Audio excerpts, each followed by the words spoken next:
And we're live. Nice. I don't think I'm in yet, Chris. Yeah, you are. Oh, mine's showing as no guest. That's weird. How about now? No, I still can't see myself. I don't know what's going on there. Very strange. This is a high quality start. So Yeah, we've gone well. you're currently on. You're all on stage. Yeah, how weird. My computer doesn't think that I am. We've nailed this. That's really good. I'll just pretend I am here. If you say I'm here, I believe you. I mean, maybe welcome. Scrivo or the comments could tell us if they can hear Tom right now, or in fact, I'm talking to myself.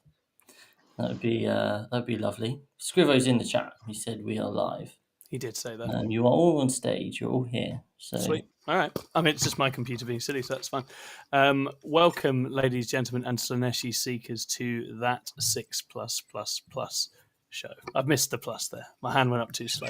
I am your host, Tom, and I'm obviously rattled. I've just driven for it's all gone wrong. Just driven for about 3.5 hours, and now my computer's throwing ghosts in the machine, but that's fine. We're going to navigate that.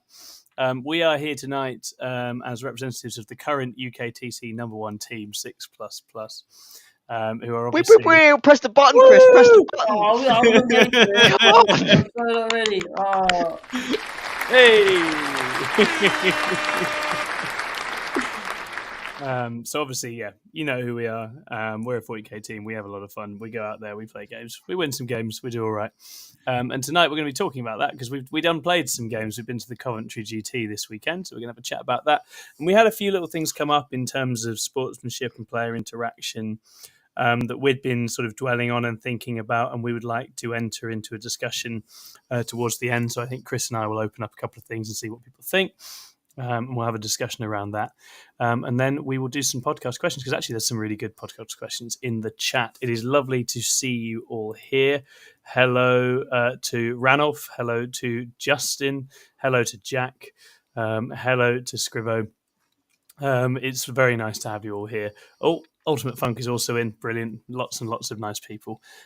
So before we do that, we are very, very good at self-promotion, possibly the best. And Chris is going to demonstrate why now, aren't you, Chris? Round up that blues. Absolutely. Wow. What haven't we been doing? Wow. Sleeping. So, Mr. Scrivo and Mr. Ed, they are enjoying putting out many a video all about those wonderful Space Marines. And we have had the Gladius Task Force one and the first company Task Force one. The one everyone's waiting for. The Anvil Siege Force one. Oh, Lewis's favourite. So I just suddenly spotted actually the Gladius one isn't actually released yet. It's unlisted. Sneaky preview of what's coming next. Preview what's to come. In the pipeline. We're just really organised. So organised. Ed, have you been enjoying your time with Scrivo to talk about Space Marines? It's been good, yeah. Good, thank you. There's no cutting, remarks. I like Scrivo. I enjoy spending time with him, and I'm going to keep on doing it. Have you finished winding up our listeners, Ed, or have you got nice comments now? I haven't seen anything that's annoyed me this week. So write some stupid shit in the chat. Boost the engagement and put like a quarter in the Ed has a comedy rant machine. Yeah. And if you could all compliment Ed's freshly shaven beard. Yeah, it does look good. It's a nice bit of facial hair there. That'd be nice. May have sat down 20 minutes ago after picking up my beard, just sort of sat at my desk all day like this, knowing that I was going to have a shave. Sat down, put my camera on and went, oh, no, that's not. I can't look like that. Got standards. Do you? So, so we've got those coming out. And then we've also had the old... Matchup plus, which is coming tomorrow, and one of the factions is World Eaters. Yes. Who are the other two? You'll have to wait and see. Yeah, they're good. One of them might take you by surprise. Yeah, I mean, I can't remember actually who they are, which is why I'm saying it's World Eaters. But some others we'll find out tomorrow. Actually, I definitely know about at least one of them, so it's going to be good. It's going to be fun. We're looking forward to that. It's actually I think it's one of our better shows. I think Jack sets that up really nicely, and it'll be fun having me, Jack, and Chris nattering. Absolutely. So so we've kind of got that out. We've got a couple of We've got a couple of there we are. Death Guard now OP. Nice. I knew someone would. The chat never let you down. Hey, it's Do Kevin your Weaver in worst. the chat as well. Excellent, very nice. One of my opponents from the weekend. He's here to hear about it. He's here to get the lowdown. That's what we like. That's what we like. Gonna be Loam and awkward lowdown. when I slag him off for about an hour. But yeah, we've got a couple of battle reports which we're currently editing together, and we'll have obviously our regular other shows. So it's all very good. If you are enjoying the content, then we of course have a Patreon. So please do check that out in the description below. And if you fancy buying some Christmas Warhammer goodies, then why not check out the link in our description for Composite Games, because that'll give you a little extra discount on top of their usual one, as long as you use the code PLUS.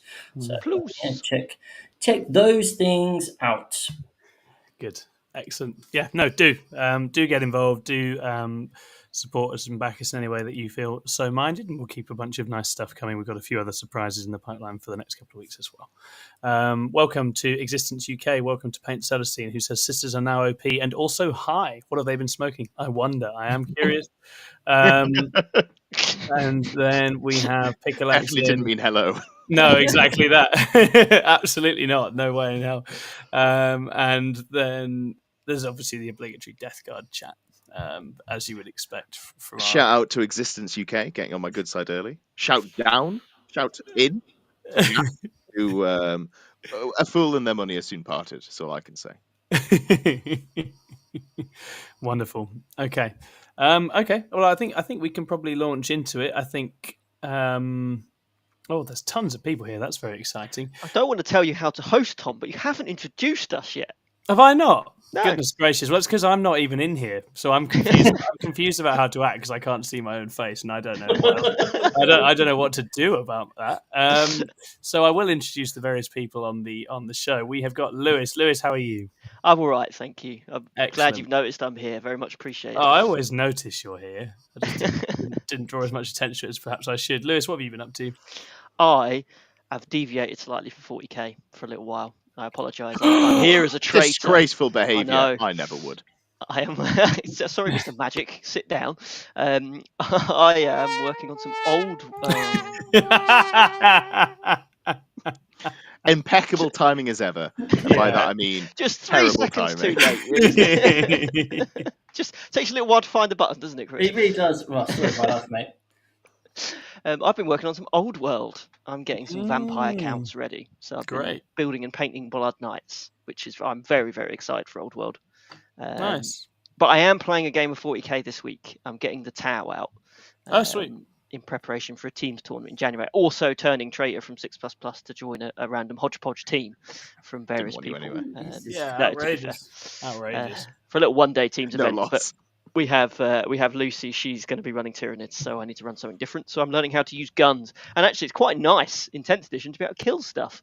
As I found out from a couple of games. Not something the Tyranids are particularly good at. So it is very nice to actually look at something and it dies. Which my Chaos Knight opponent might not necessarily agree with. But it was a good game. Yeah. But Tau have lots of guns. They do have lots of guns. What's your impressions of Tau, having played a bit? I like the firepower. That's obviously really, really good. I have, as I always do, I don't think I'm necessarily running the most meta of units because I'm not a particular fan of the crisis suits. Or the most good of models.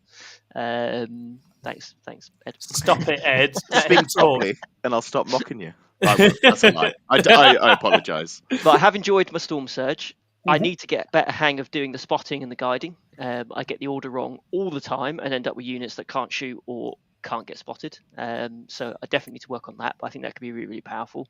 And clearly, they're obviously geared to late game damage, which doesn't necessarily vibe with how I tend to play. So it's been a learning experience to what I'm used to before, but I am enjoying it. It is quite nice. They feel quite flexible.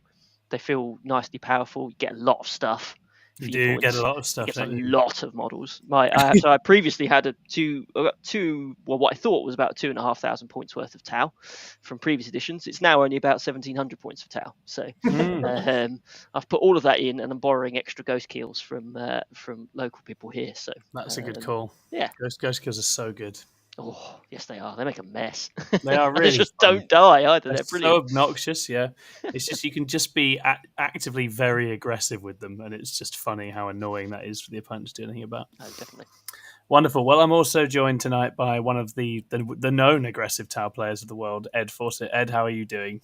I'd be better if I had my fucking Tau to charge with. Yeah, Shit, bring back shit combat army Tau. now. Yeah. Don't even think they've got melee profiles. Yeah, no, I'm good. I wasn't at Coventry this weekend. My You were partner's not. turning 30 tomorrow, so we went out for That's a very lovely meal. exciting. Yeah, we went to a fancy restaurant, and then there may have been a Magic pre-release on the weekend as well, which I fit around that. Or 3. It's the least important part of my weekend, but I did do it. It was fun. One point of curiosity I have on the Magic, Ed, is there are you doing a sort of one husband, two mistresses situation? Is there another team that you talk with Magic about? Oh no, Magic's my casualty. Right. Yeah, it's the game that I enjoy playing. Yeah. Even in 9th edition, I don't think I particularly enjoyed playing 40k. I liked playing it, but like the game itself, I didn't necessarily enjoy playing. It's just it's triangles and numbers, isn't it? Which I'm fine with, but it's not by boring. all accounts, it is. Yeah.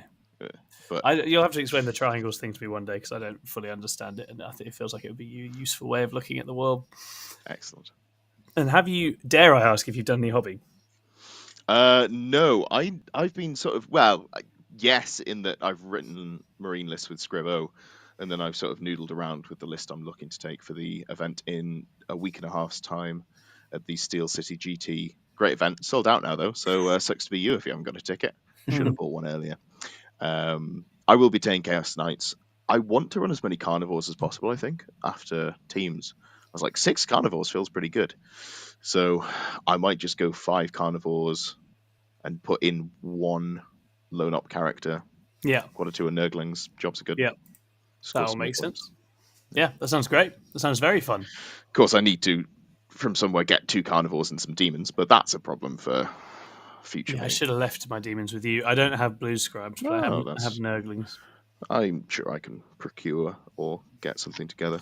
In Nottingham, you will be able to find demons. I'm confident of that. Yeah. Weirdly, I don't feel like there's that many competitive players in Nottingham, despite it being the centre of, Yeah, maybe all rounders rather than pure comp. It's a pretty terrible place to try and get competitive games in terms of like terrain. Warhammer World stuff's just dog shit, and because there's Warhammer World, there's no other game shops that really. Yeah, Rob does events at does club nights at his T Sports arena, but I don't know what those are like. I can't vouch. I assume a lot of people play AOS.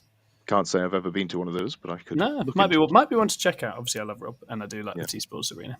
Hello, Entropic Tyranny, and thank you very much. That's great. We'll get into it, but obviously, I am dead pleased with me as always. So it'll be good to talk about that. Finally, I think he might be doing some hobby right now. I normally start with my dear leader, Chris. It's all completely fun. Nothing is going as planned. That coup. It's the coup. Yeah, I did. I hacked Chris's Facebook and Instagram this week in an attempt to overthrow him. Maybe he can tell us something about that. Chris, how are you? What's been happening in your life? Oh, I'm so happy. So on Friday, some lovely guy from Vietnam, maybe lady, don't want to discriminate here, decided to wheedle their magic and get access to my Facebook account, and then tell everyone about some. Change the profile picture to some Vietnamese pop star and managed to start searching up Drake and Justin Bieber in my search. Well, let's not start casting aspersions. That was already in your search. Yeah. But yeah, managed to get that back. And then last night, the Instagram got hacked.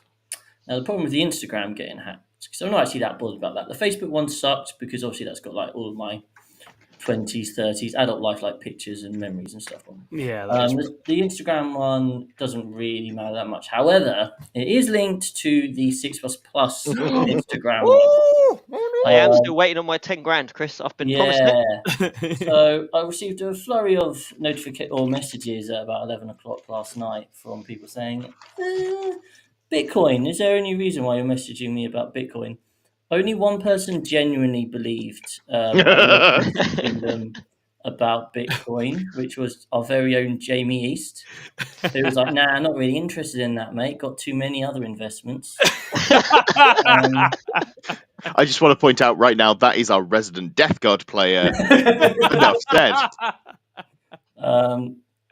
So that was enjoyable. And anyway, I managed to retrieve that account this morning, but unfortunately, I had also been locked out of the 6++ one, which they then duly opened up and started telling everyone about the Bitcoin as well. So thank you to everyone listening who actually messaged us to inform us. I know I received a few messages. The team has actually just messaged me right this second to say, do you guys know you've been Yeah, we've received quite a lot of messages. Yes, we do know. I have started going through the process of recovering it. Basically, you have to get a code sent to another email address and then do this like video selfie thing. As long as you've got pictures of you in the account, then it can match it up.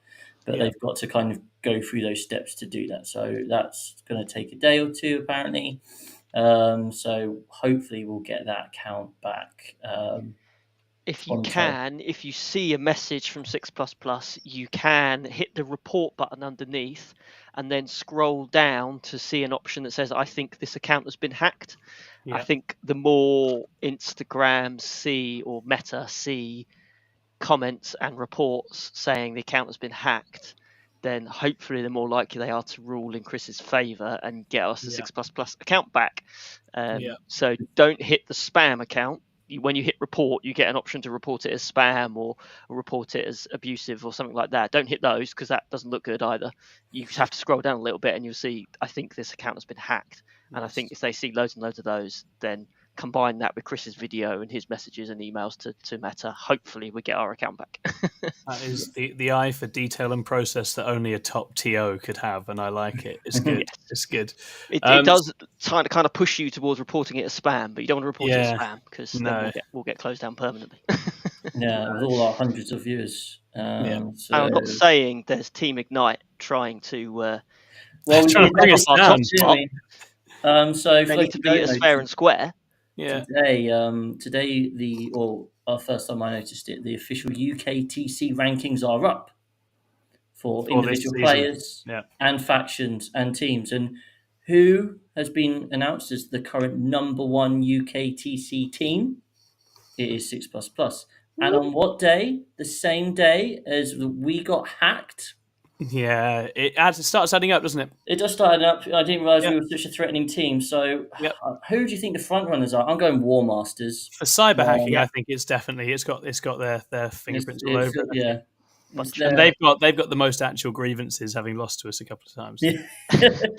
I think that's actually, they're the team that you would expect. I don't see this being an Ignite job. I don't think Vanguard Tactics, that would be bold. Yeah, it's not in keeping. Vanguard Tactics famously against cyber sort of assault. That's something they've always said they don't do. But they have been involved with Rock and Stone, though, haven't they, Tom? So they have been involved in Rock and Stone. You think I think they're worried. One of them's inside the system, and inside job by Jake. Classic. Yeah, it could be Jake. Jake Harding move. Jake has always had a bit of a fifth column feel to him, I think. Yeah, for sure. Absolutely. I think it's just the last couple of games that Jack Tights had to play against us. He snapped. Yeah, did he do well at Coventry? Maybe, but I think he'd happily have another run at those games with his sisters. I think you're probably right, actually. Yeah, but just a reminder to all of you: it is well worth making sure you've got your two-factor authorization, all of these different things to protect your account. One factor is apparently not enough, so make sure. I do think it's a very active time for cybercrime out there, so you do want to be trying to protect yourself as much as you can. See, if you are looking at people from Vietnam, maybe in an in-private browser, don't give them your mobile number. Don't do what Chris did. I wasn't saying that, because if I say it, it becomes a libel. If I imply it. So anyway, I think you asked me if I'd be doing any hobbying, Tom. That was where I was going to go eventually. I'm currently gluing some World Eaters together. I picked up... Basically, my goal with the World Eaters was to be like properly minimalist. Build 2,000 point list and then only get those models. Currently, I'm now sat on 30 Berserkers, and I'm not quite sure how that's happened, but 30 Berserkers. So I'm currently... I bought a half-built combat patrol, and he's built all the bodies, but not stuck the arms on. So I'm just sticking those to bases at the moment. Amazing. They're funny looking grey knights, Chris. They are. No, stop it. Leave alone. Well, if you listen to last he week's wants to show, run at stuff. Lewis. Yeah, so we're dabbling. We're dabbling all around. You know, I always enjoy the kind of internal moral economy of a new project where you're like, I'm going to do this and this. These are my limits. This is why I'm good. This is why I'm in control. And then you just break all of your rules immediately. I definitely do this as someone who recently bought 12 kilocans. I know that these things can get out of hand, and I am fully behind you on that. Do we have an ETA on the Orc Codex, by the way? Because I like the I know Killican it's cheat. in the roadmap. It is in the roadmap. Was it Q1 2024? Is that what I think it's I think it is. I think it's probably after Custodes but before CSM to my recollection. I am here for some Dreadhorde. I like the look of the index in general, and I literally don't have a book in the roadmap, so I was like, well, start painting an army that's going to be in the roadmap, and obviously that new Christmas box is extremely exciting. So me and Chris will both be angry melee mains in the new year. We're going to run each other. We definitely won't panic and go back to the kind of control shooty crap we normally like to do. There's no way in hell that happens. Welcome, Andrew Nelson, Mike Cheng. There are tons of you in here tonight. That's lovely. Welcome, Nurgle Matthew. Great to see you here. Welcome, Dange Pants. Who wants to know what you're doing with the £10,000 you withdrew, Chris?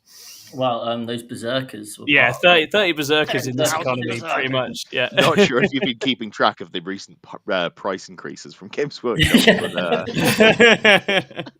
I hear you have Angron as well, and that kind of rounds out. That gets you the rest of the way there. Yeah, 100%. Right, okay, so we're going to do a Coventry roundup. We're not going to wax too lyrical on this, and I say this, it's me and Chris. We're both people who like to talk a lot about ourselves, but we're going to try, because we do have two others here who weren't present. I don't know how to do this fairly, Lewis and Ed. Do we want to let you guys sort of take point on leading this and getting through this? Is that a helpful way of keeping it under control? Ed, you feel like a sort of arbiter type figure might be able to moderate? How about you just, because I haven't really been paying attention to the group chat, because when you're not at an event, it kind of comes in sporadically. Yeah, I'm the same. So how about you two just go at it, and if I get bored, I'll tell you to shut up. That's brilliant. Kind of show. Yeah, no, I like that. We can definitely do that. I mean, let's run through. What did you bring? Let's see the armies. Lewis knows. Lewis knows the questions. What did you take, Chris? I took Eldar. Boo! Get out of the way. No one could possibly dislike someone on the basis of the army they're running. No, we won't. There'll be none of that. No, you couldn't do that. Or like the event you go to, because I only played in the fun casual 2-day Super Major. Just for context, is it actually billed as a fun casual 2-day? No. Okay. Not unless you're a fucking. No, we're giving too much away up front. But yeah, Chris, you played in the 2-day. Was this because you wanted to play in a smaller and easier field, Chris? Unfortunately, not. No. I chose to play in this event because I'm not allowed time off. So taking the Friday off is an option for me. But I went to it last year. And it's nice. It's about 100 players. It's a good size. Obviously, I've been doing pretty well. For in this season, I wanted to carry that on, so I took the list that I took to teams. It feels to me personally like my favorite list that I've had for Eldar in like all of this time. It's got the chaff, it's got the brute force, it's got the Incarn in there. It's a really bog standard list. Anyone who's played into Eldar will recognise all the stuff, so I won't bother going through it. But it's got the fun mini game with the characters, doesn't it? There's a lot in there. Yeah, exactly. Yeah, 2 characters that get back up. You've got your Wraithguard, the Incarn does all the fun stuff, and then you've got your chaff, and that's really the flex at the moment. It's 2 or 3 spinners. I went 2 because I don't own a third, and actually I just quite like having chaff because I like more the style of move blocking and that sort of thing, which I actually do find helpful in some matchups. Just boring old Eldar for me. And if we talk about Coventry in general as a start point, obviously I was in the 3 days, so we'll get to that in a moment. Not the city, Chris. Don't lay into the city. Like my Southampton, it's never fully recovered from the Nazis, the poor place. People are lovely, though. Yeah, absolutely. One of the areas I cover at work, and everyone I talk to is really nice. Oh, great. Well, talk to their parking situation. Oh, yeah. Oh, no. There was. So, in terms of the venue, let's leave what has happened to us in wider Coventry aside. how was the venue set up, toilets, everything else at Coventry? Yeah, I think it's the venue itself is absolutely fine. Parking is an interesting one. It was an interesting one. What happened to you, Tom, on the Saturday? Well, on the Saturday, it turned out there was an enormous market bring and buy happening at the same event, and there was absolutely categorically not room in the car park at Coventry for both of those things to be happening at the same time, which made it extremely peaky trying to get in on the Saturday morning and added a lot of stress. I think that aside, the venue is great. It's a very nice place, loads of room, big hall. And it's a standard UKTC, so Zach's got a very consistent delivery of terrain and mission packs and all of these kinds of things. So I think from that side of things, it felt great. I think it's a really smooth operation now that Zach runs. I do think for the awards, they need to get a sound system that works a bit better, doesn't it? I wasn't there for the awards. I'd gone home. Oh, yeah, you went home because you're a stone cold killer and you don't hang about for things like that. But there was... When you win turn one... Oh, don't give it away, Chris. Should we do that? Do we want to rattle through 2-day first? Do you want to just talk through your kind of games? Belt yourselves in, boys. No, so I'm ready. Give it to me. Obviously, for Eldar, they're in a pretty good place in the meta. There aren't really many matchups you're going to be like, oh, I've got no chance in this. Thousand Suns is one of those matchups which actually is a bit concerning. Simply because the Eldar tricks are all about movement base and moving out of phase and that sort of thing. And Thousand Suns actually do it after Phantasm. So you've got the fact that they can outmaneuver and position you, and the fact that Magnus turning off armor saves can just pretty much one-shot Wraithguard. So it is potentially a bit of a concern. So round one, I drew Thousand Suns, which was great. Really happy about that. Played into a lovely chap called Tom, and he wasn't particularly experienced in terms of tournaments. I made the decision turn one to go and send the Incarn off straight away down the right-hand flank. And what that meant was that it forced him to use his redeploy on his Terminators, and he put them straight closer to the Incarn so he could shoot into the Incarn, but still on his back line. Combined Terminator brick of 10 Terminators of Magnus killed the Incarn, but it did mean my Night Spinner was then just able to keep those Terminators pegged to the back line pretty much for the whole game. He had the Terminator, he had Magnus. He didn't have much chaff, so I spent the first 3 turns kind of just picking that up, and it meant I was able to build a big lead in terms of primary and secondary.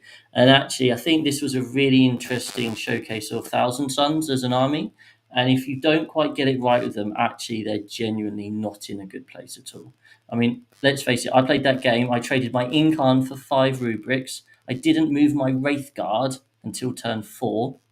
And that was only and that's a 400-point unit. And that was only to see if I could kill Magnus. And he made 8 out of 8 4-up invulnerables, so that didn't happen.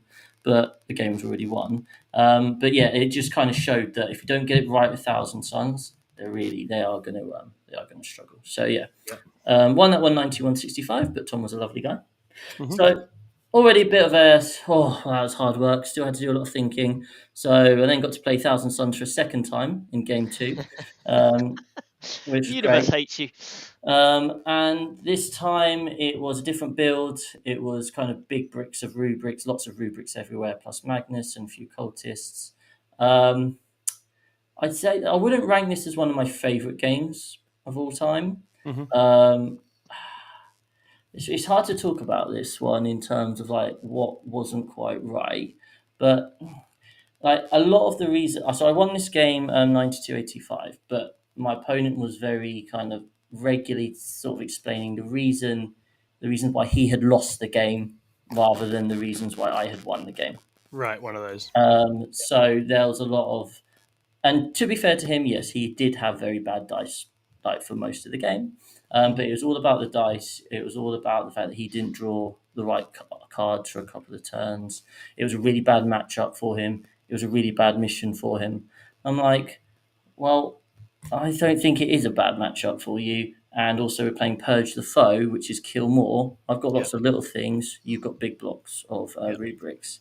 But it was his first tournament of 10th, but he played because... and that's the other thing. He's like, it was such a shit show at the beginning. Eldar were my main army, and it was such bullshit. I didn't want to put people through that, so I didn't play them. I'm sort of like, fair enough, mate. Yeah, good on you.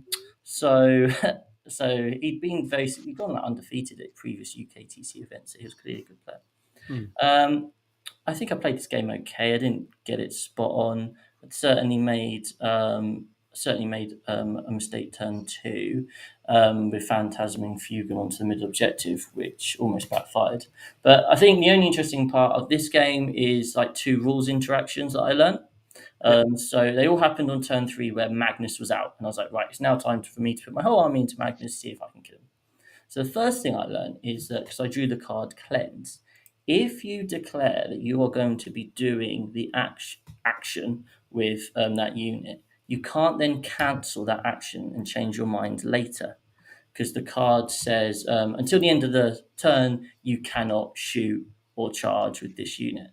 I just assumed it was like 9th, where you could just be like, actually, I'm just going to not do this now. But no, you can't do that. And the reason I found this out was because I left Magnus on 1 wound, and I was like, right, well, the Autarch Wayleaper needs to go in, but I want the Rangers to take the Overwatch. So I'll declare with the Rangers. He was like, oh, no, I don't think you can. Can you do that? I was like, yeah, of course you can. We looked at the card. You can't. So I learned that. So the Wayleaper went in, was left on 1 wound, thankfully, because if he died, he might have resurrected, but wouldn't have been able to charge again. And the reason the Wayleaper was going in, because I had a 6 on my fate dice, he's got devastating wounds with the Mandy Blasters. That would have chipped off the final wound. So I make my charge, and he's like, right, well, my only play here is to heroically intervene with the rubrics and try and kill your Wayleaper. And I'm like, yeah, but I'll still fight first and kill Magnus. And he's like, no, because I'm going to count as charging, and it's the non-player's turn gets to choose to go first. That doesn't sound right. Surely heroic intervention would be that is right. more powerful. And I'm like, Doesn't heroic intervention make you count as charging? We looked it up, and yes, the card says it makes you count as charging. Oh, it does. Okay. So I'm like, oh, okay, fair enough. However, my gut was go ask a judge, and I didn't. And but I did ask in the group. I did mention it in the group chat, and after the game, the guys came up and proved it that actually it doesn't count. There's a restriction on one of the designer commentaries or something which says you don't get the bonuses of charging, so you don't get the fight first. I didn't know that. So yeah. You don't actually get fight first. And someone in our group chat did post the actual thing, so if someone else wants to find that. Yeah, good luck waiting in there for anything of any. Yeah, trying to find pictures. But yeah, so basically he fought and killed my Wayleaper, which meant Magnus was alive on 1 wound. I decided to leave my Wraith Guard out and be like, I'm going to tank the Magnus shooting and then shoot back and kill Magnus, which is always a scary moment because Magnus can, once he turns off your armor save, just wipe the Wraith Guard. Yes. He killed like 6 and they shot back. It literally says on heroic intervention as a stratagem, restriction. No, if the charge is successful, your unit does not receive any charge bonus this turn. Oh well, he didn't scroll down. You just need to scroll down. Man, I wish I could read. Well, Absolutely. He didn't scroll down to show me that bit, so fair enough. Convenience. But anyway, so yeah, I won that game, but it was just a bit. Yeah, it wasn't an enjoyable game. I'll be honest with you. So I guess that's we're talking about sportsmanship and discussion and kind of that sort of thing. And even when things go to shit for you, you're playing someone with, you're having a social interaction. Like, give them a bit of credit. Don't just completely take away everything. That'd be nice. I think there's people. This game is unfair, and a lot of what is deciding it is out of our hands. But people want to have what they are doing and do well appreciated, and you can always be doing that for the people you play. And you can, likewise, you can always be doing it for yourself. Don't be hard on yourself. And I think that's a much better way to approach every game, right? And you certainly learn a lot more by focusing on what someone is doing well that is beating you than by on all the other things that are negative or bad. And the story of a game can get really unpleasant, as you say, if it's just a woe is me story from the outset, right? Yeah, exactly. I want to just jump in there as well and say, I don't know how this game went. Obviously, I wasn't there, didn't see the dice rolls. the dice lost me the game is the perennial cry of the dog shit player who's never going to improve. I want to take this moment to say, across about, I reckon since I've come back to the hobby, I've played about 250 tournament games, and there is one game I think I can say legitimately I lost the game due to dice. Every other game, it's like I made a bad decision 2 turns ago that's led me to this point. Yeah. So there's so much you can do to influence the dice in your favour. Yeah. Why did it come down to a dice roll? Like, why Yeah. didn't you just do the right thing? Yeah, for sure. Why didn't you stack the deck in your favour? Not cheating. That now that we have cards, I can't say that. But just like, fuck it, it grinds my gears when people say, "Oh, the dice were really bad for me that game. I think I could have had it." It's like, well, or you could have played better. Yeah, for sure. Get a grip. For sure. Written a better list. Ed as ever, in. coming in with a gentle and delicate take on the issue. And like I say, I haven't seen the down dice in there. I'm not saying this specifically at your opponent. This is just a general. Yeah. Next time you say, "Oh, I had really bad dice that game. I could have won that." Just think of my disappointed fucking face. There's quite a lot of like genuine sports psychology and things. I know this isn't really a sport, but there's a lot of work that footballers and things like that do on their belief. And if you think you can win, if you believe you can win, there's a psychological benefit that means you end up playing better. Yes. So the reverse is true. If you go into an event or a game or a match thinking you're going to lose, you're actually more likely to lose. Yeah, perception matters. You can help your own psychology by having that positive mindset and going into it with an opening mind, and just say, actually, there are ways I can win this game. I need to play it well, but there are ways I can win this game. And in this instance, this is actually a matchup that Thousand Sons can 100% win and have very good tools for winning. And Brian didn't take Thousand Sons to Coventry because he thought he can't beat Eldar if he plays them, right? I like to think Brian probably had more of a plan than that. So yeah, on the I don't take these because they're too good thing. Whoever they are, that's nice. I do stuff like this. It's self-censorship. There's an important word as one half of the duo that is self-censorship, and that is self. It is something you are doing. It doesn't matter to anybody else. It's not for anybody else, and you are not obliged to. Nobody else is obliged to copy you, follow you, do anything else. Right? That's a choice you make. Obviously, at an event, it's a competitive event. People are going to take good armies. You can have whatever opinions you think about them the rest of the time, and we all do. But if you're going to a competitive event, you need to be able to deal with the fact that those armies are there and play against them. And obviously, you can vote with your feet and not go. That's fine. People do that sometimes. But yeah, deciding not to take things is all well and good, and you can do, you can have fun and express yourself in other ways. I definitely do like to do that. But you can't be expected to drag everyone along on your crusade with you, right? That's not the way it works. Good word there, crusade. If you do that, fuck off and play crusade. Jesus. And this is coming from someone who puts stupid units in the list because they want to feel really smug when they do better than they should. I took a fucking great and clean one to the LGT. Yeah. So, like, exactly. I self-censor. But yeah, get on your horse. But also, and sometimes it just hides other ambition, right? I think people always have some plan for whatever they take, and you can be painting it up as a purely weird or wacky choice, but that doesn't mean there's not plenty of killer potential in that yourself. Anyway. I think a lot of the time is I just want to have a last run. I think a lot of the time people do it so they can have a fucking excuse for why they did badly. You're not as good as you think you are in general. Fucking deal with it. Put more effort in. I don't think it will be your last rant. I think we're going to. I think we're going to get a few more of these. Do you think you're good at this game? Well, practice, play more, and win some fucking events. Then again, this sounds like I'm aiming at your round 2 opponent. I don't even know who it is. It's not. Yeah. This is the wider zeitgeist that I'm screaming into the void at. Yeah, absolutely. No, completely. Scribble feeling very attacked in chat. Soldark says, my Crusade group has 2 Eldar players. We good. Nice. So that's my buddy. Rinsing the Crusade. Soldark, I'd be really interested to know how Eldar are getting on in Crusade, mate. I'd be very curious. Well, that's my mate Craig, so I can tell you that they're probably not doing very well. Because it's some fire dragons in a falcon and something like that. Yeah, he's told me about how it's going, and I think the what they lack in player skill, they make up in player niceness. We'll put it that way. Okay. As it should be for Crusade. I did go to a Crusade event in 9th, actually, run in Northampton with the guys whose names have escaped me that run their events there. One Well, I can't remember, but took the Valiant list because I thought I take these to competitive events, but it's actually quite rubbish.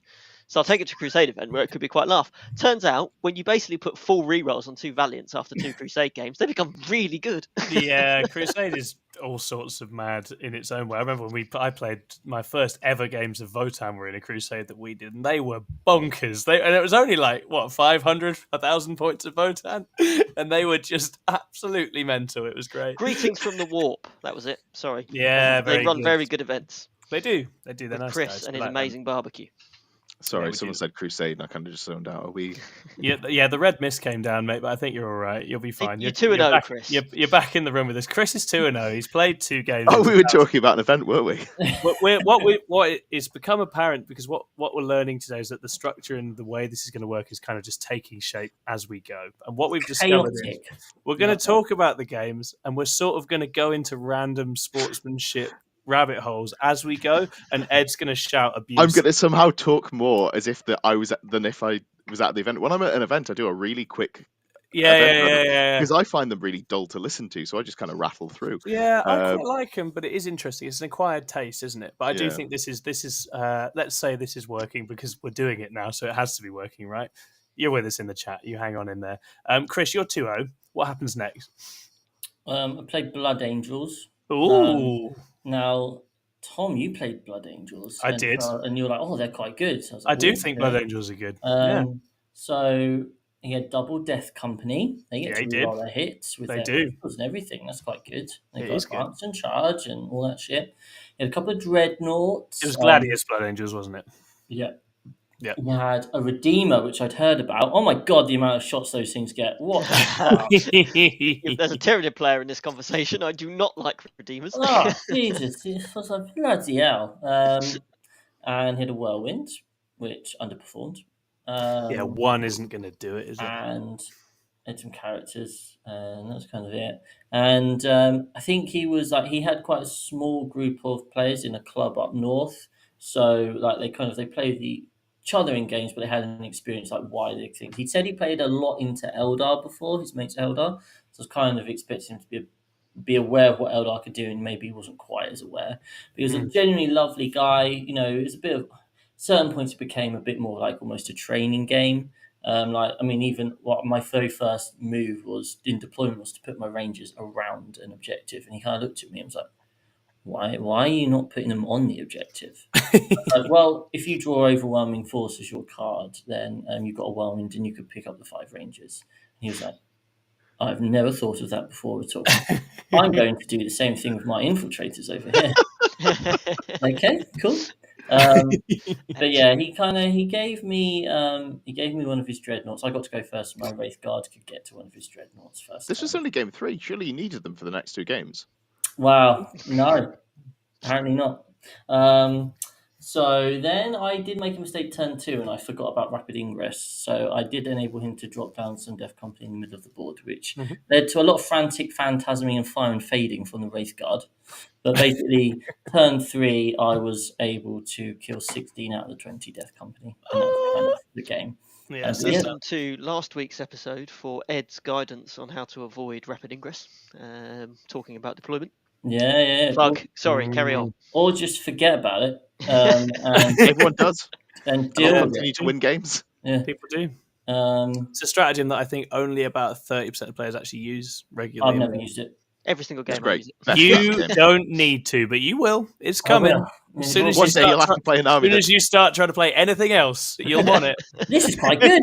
I can come in your turn. This is great. Madness. So yeah, I won that 100 to 80, but I never really felt like kind of worried or concerned about it. I was always in control.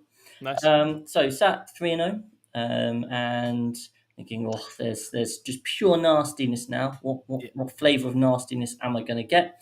And I got Mr. Michael Boyle, who is I played him in the final of EA Slam when I had a race. Love Michael. Man is a legend. Yeah, he's Really genuinely nice. He's beaten me before. He's genuinely such a nice guy. His brother is cooler though.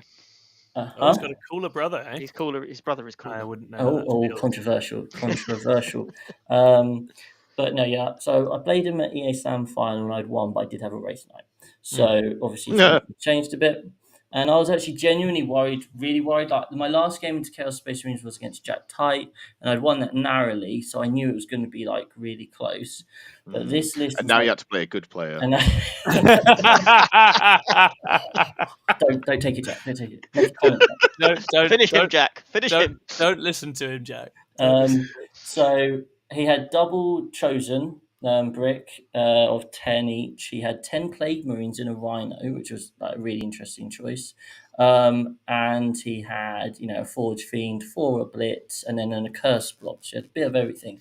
And in my head, I was playing it out, and I was like, all of those things are just going to hit me at once. And Eldar are very good at focusing on a particular area, but it's really hard to deal with that. So I was really concerned. I just thought I'd do some primary, and I didn't really think there was much I was going to be able to do. Mm-hmm.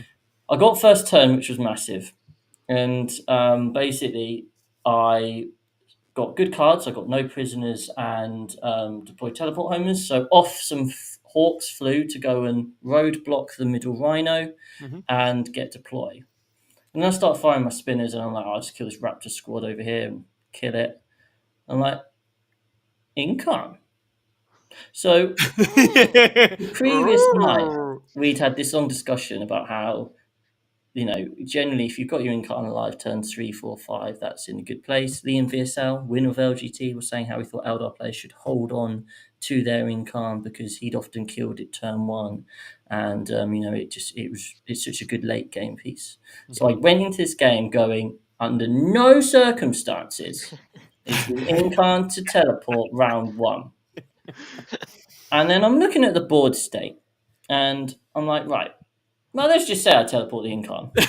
if I had a friend that was going to do that. If I were to do this stupid thing that I've told myself not to do, it would put the Incarn right in his back right-hand corner next to the Accursed Cultists. I would have picked up 2 units of Raptors. What can he do to the Incarn this turn? Well, the Accursed Cultists are there. They won't kill the Incarn. There's 1 Forge Fiend, which is Nurgle, so it doesn't get the rerolls. I'm -1 to wounds. I'm not that bothered. He has to send his chosen brick, which he's got 1 in a Rhino in the middle of the board, which I've moved blocked. He's got 1 in his home field, Big L. He has to send that 1 in the Rhino over to me. That brings them right to the back of the board. And that basically, if they night spin at them, that takes that unit out of the game. Yes, the Incarn probably dies. It doesn't mean he can't kill anything else in shooting this turn as well. I'm like, I can see this actually working. So over the Incarn goes. Oh, he did it. I did it. I pulled the trigger. I still do genuinely believe it was the right play, and I think it was a good play to make. I picked up. He made 4 out of 5 invulnerable saves with from the Incarn on the second Raptor, but then decided to accidentally Dark Pact and kill himself with the final Raptor. So I did pick up both. He did it, failed it. Why did I do that? That's very funny. I did kill both Raptor squads, and then did he have to do? He had to send the Chosen back. Forge Fiend completely whiffed. The Accursed Cultist took the Incarn down to 4 wounds, and then the Chosen just picked her up. And that was with full rerolls to hit and wound on both blobs. So, that's taken a lot. And now I've got tempo. So on my turn 2, I'm able to deal with the Rhino with the Plague Marines in. And then on the next turn, I'm able to deal with the other chosen brick in a Rhino. And I'm actually I'm doing my one out in this game, which is deal with each of the big scary things at a time. Yeah. The problem was sorry, I gotta jump in here. The story you tell. So then you can't turn 1. I had my opponent where I wanted on the ropes. Right where I wanted them. And at this point, that's very much how Chris feels, and that's the important thing. I did genuinely. I was ahead like this entire game. I was up by like 10, 15 points. Not quite the entire game. The problem was. The problem was his 5th turn. That he had bottom of the turn, and it was the mission in which you score 5, 10, 15 points for holding things. at the end. And he had this accursed blob that were now free to go and take over my home field objective. And so he kind of ended up doing that. I finished the game with a Night Spinner and my Wraith Guard. Fugan did not get up again. Absolute bell end. And essentially it came down to, because he chosen Deploy and Assassinate, and he scored like a 16 on Assassinate, I think, maybe a 12. Basically, it came down to my final cards. I needed to score one of my cards to get the draw or the win. And the way the decks were loaded, about half of the cards I could score and about half of them I couldn't. I drew Tempting Target and Investigate Signals. I couldn't score Tempting Target. I couldn't score Investigate Signals, so I redrew it. And I drew Area Denial, which is where his entire army was. So I wasn't able to score any of those, and I lost 87-90. Oh, great game. It was such an interesting one, because he was very complimentary about how I played, and I felt like genuinely was one of the best games I've played, like from a skill perspective, in a really long time.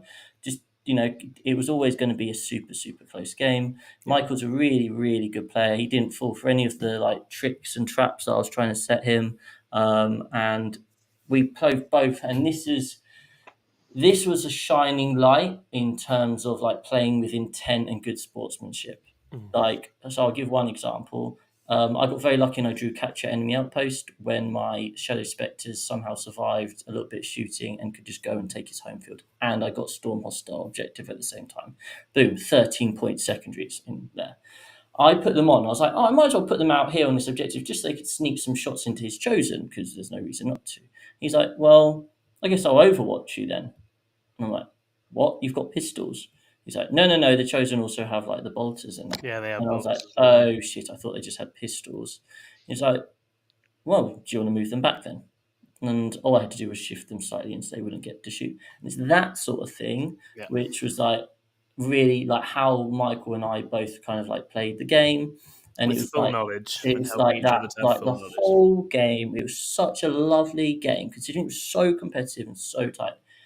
One of my favourite games of 40k I've ever played. And so if you are listening, Michael, thank you. I hope for the I'm 1 and 2 into Michael now, so I owe him.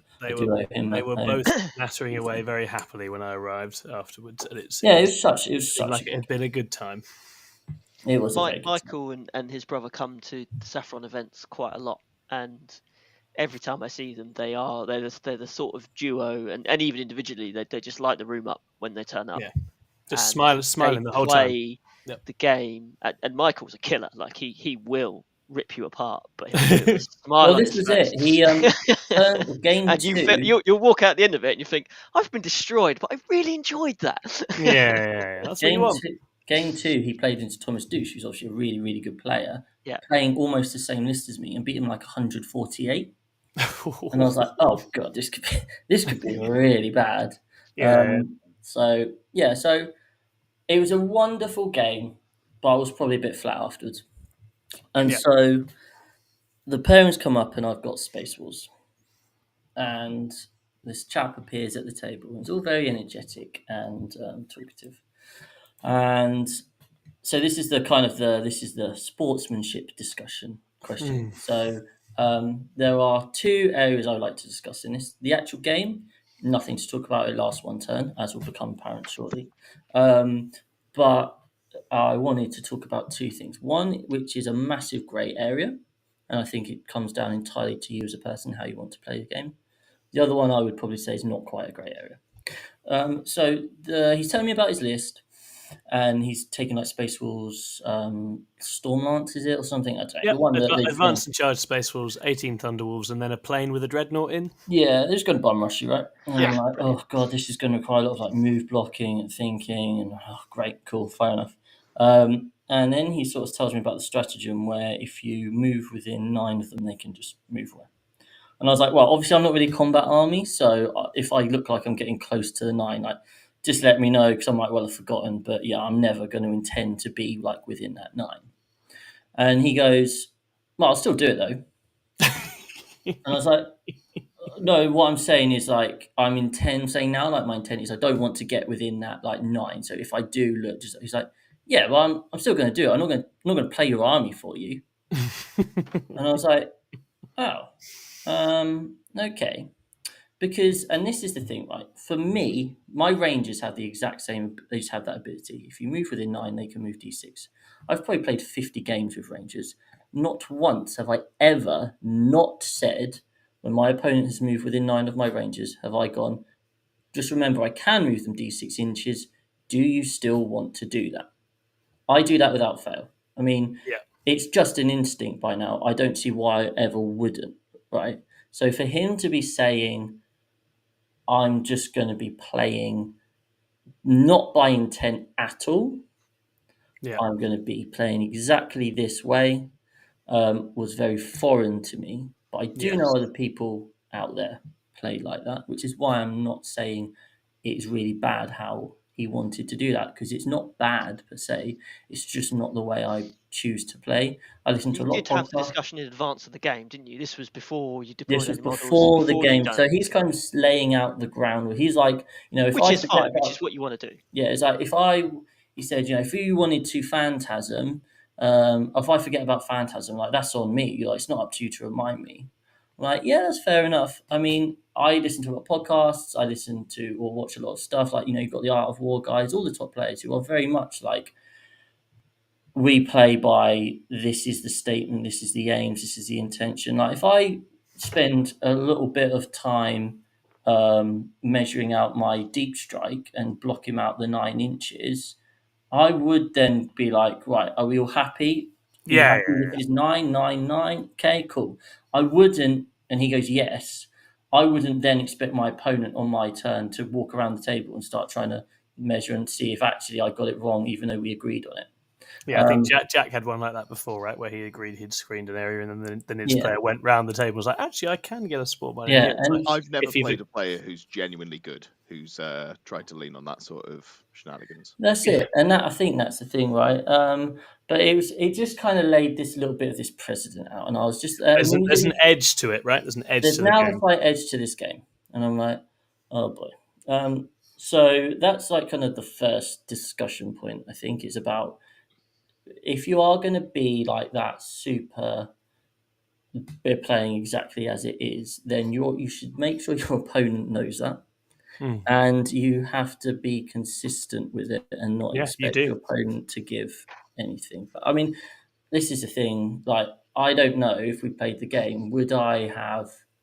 I would have. I still think I would have just been like how I am normally. I don't Yeah. think I would then start playing like him. No, I don't know whether that. and this is actually a valid point, and it'll link to other stuff that's going to come in a bit later with this. Is that we don't just do this because it's like something we randomly decide we want to do. It's the way we believe the game should be played and how we want to play the game. So just because someone else is going to be nasty, like, all being nice doesn't just go in the bin because someone else is nasty, right? Because then all you've done is allow them to make you nasty as well. And I don't think that's kind of helpful in those kinds of situations, right? Yeah. So I And mean, you can set an example basically.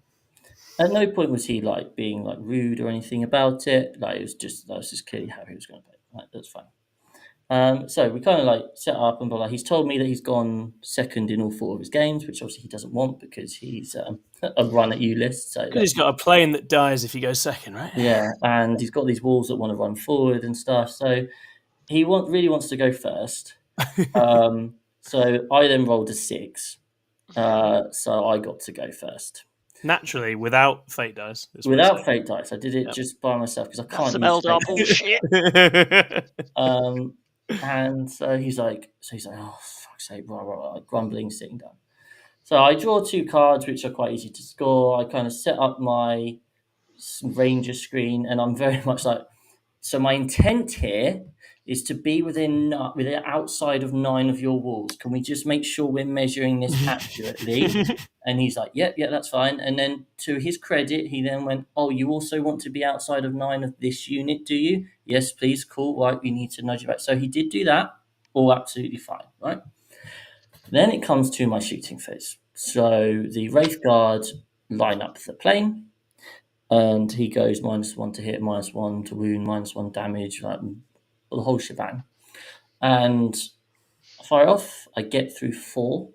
He fails the 4 saves. I need to do 14 wins. Start rolling the damage. I get to the final dice and I need a 5, which means I need a 6. Yep. I'm like, right, I'm going to take my 6 from my fate dice pool Yep. and kill it. He goes, Oh dear. and he goes, you can do it for fate dice for damage. It's like, yeah. Oh no. He's like, oh, that is just ridiculous. Yeah. At which point, I mean, it is. he basically loses it.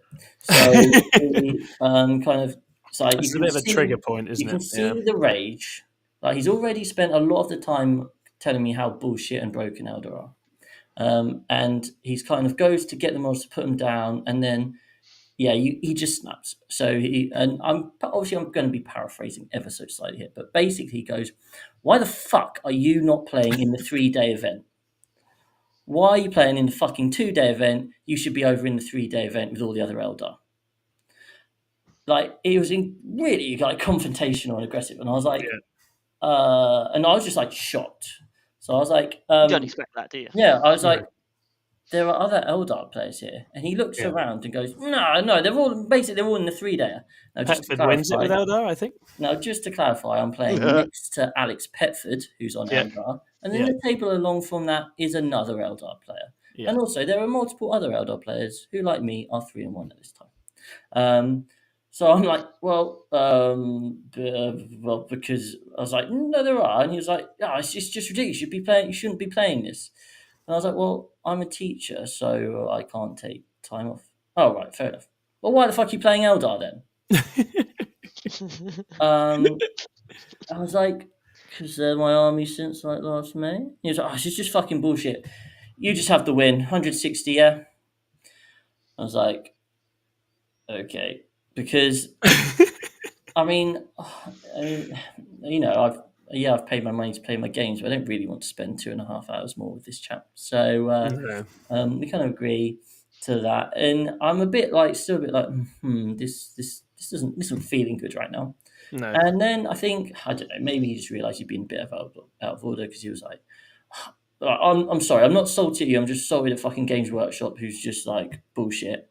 And their bullshit rules and how shit they are because Eldor are just so fucking broken. They didn't change anything in the balance data state, blah, blah, blah. I'm like, yeah. I'm sorry, Yep. did I miss something? When on the fucking calendar was Coventry? Was it in July? Was it in August? Oh no! Did they win the 2-day event? No, they fucking didn't. Get a grip, you massive cunt. Oh dear. So yeah. I was a bit like, and you could see he was like, I don't think he clearly, wasn't raging at me. It was a general injustice of it all. It's always a bunch of things combined, isn't it, with that stuff? But again, it's the person who you're playing with that matters in that instance, and that's why you have to have a lid on it. And that was it for me, really. Yeah. Like, it doesn't matter how annoyed you get. No. It's not really okay to talk to someone like that in a game situation. And it's something players fail to grasp. If you're swearing and shouting and angry during a game, then you are going to distress another human being. It's very straightforward. People don't like that. People don't enjoy swearing and shouting unless it's in a very fun, good-natured, both mutually understood way. You're going to stress people out. Plenty of 40k players are anxious, worried folk. If you start swearing and being angry, you're going to make them worried and anxious and upset. I'm not saying Chris is one of those people. Chris is a pretty level-headed dude, but that's not the point. It's gonna upset Chris, and then to sort of cap it all off, the guys then just denied you 1/5 of what you've just paid to come and do as well by just not bothering to finish the game. And so I was kind of like, okay, so like we had a chat afterwards, like we were packing away and spoke about other things, and he was like, you can go home a bit earlier now and blah blah. And I'm like, yeah, it's all fine. And it's not like we ended on a awkward note.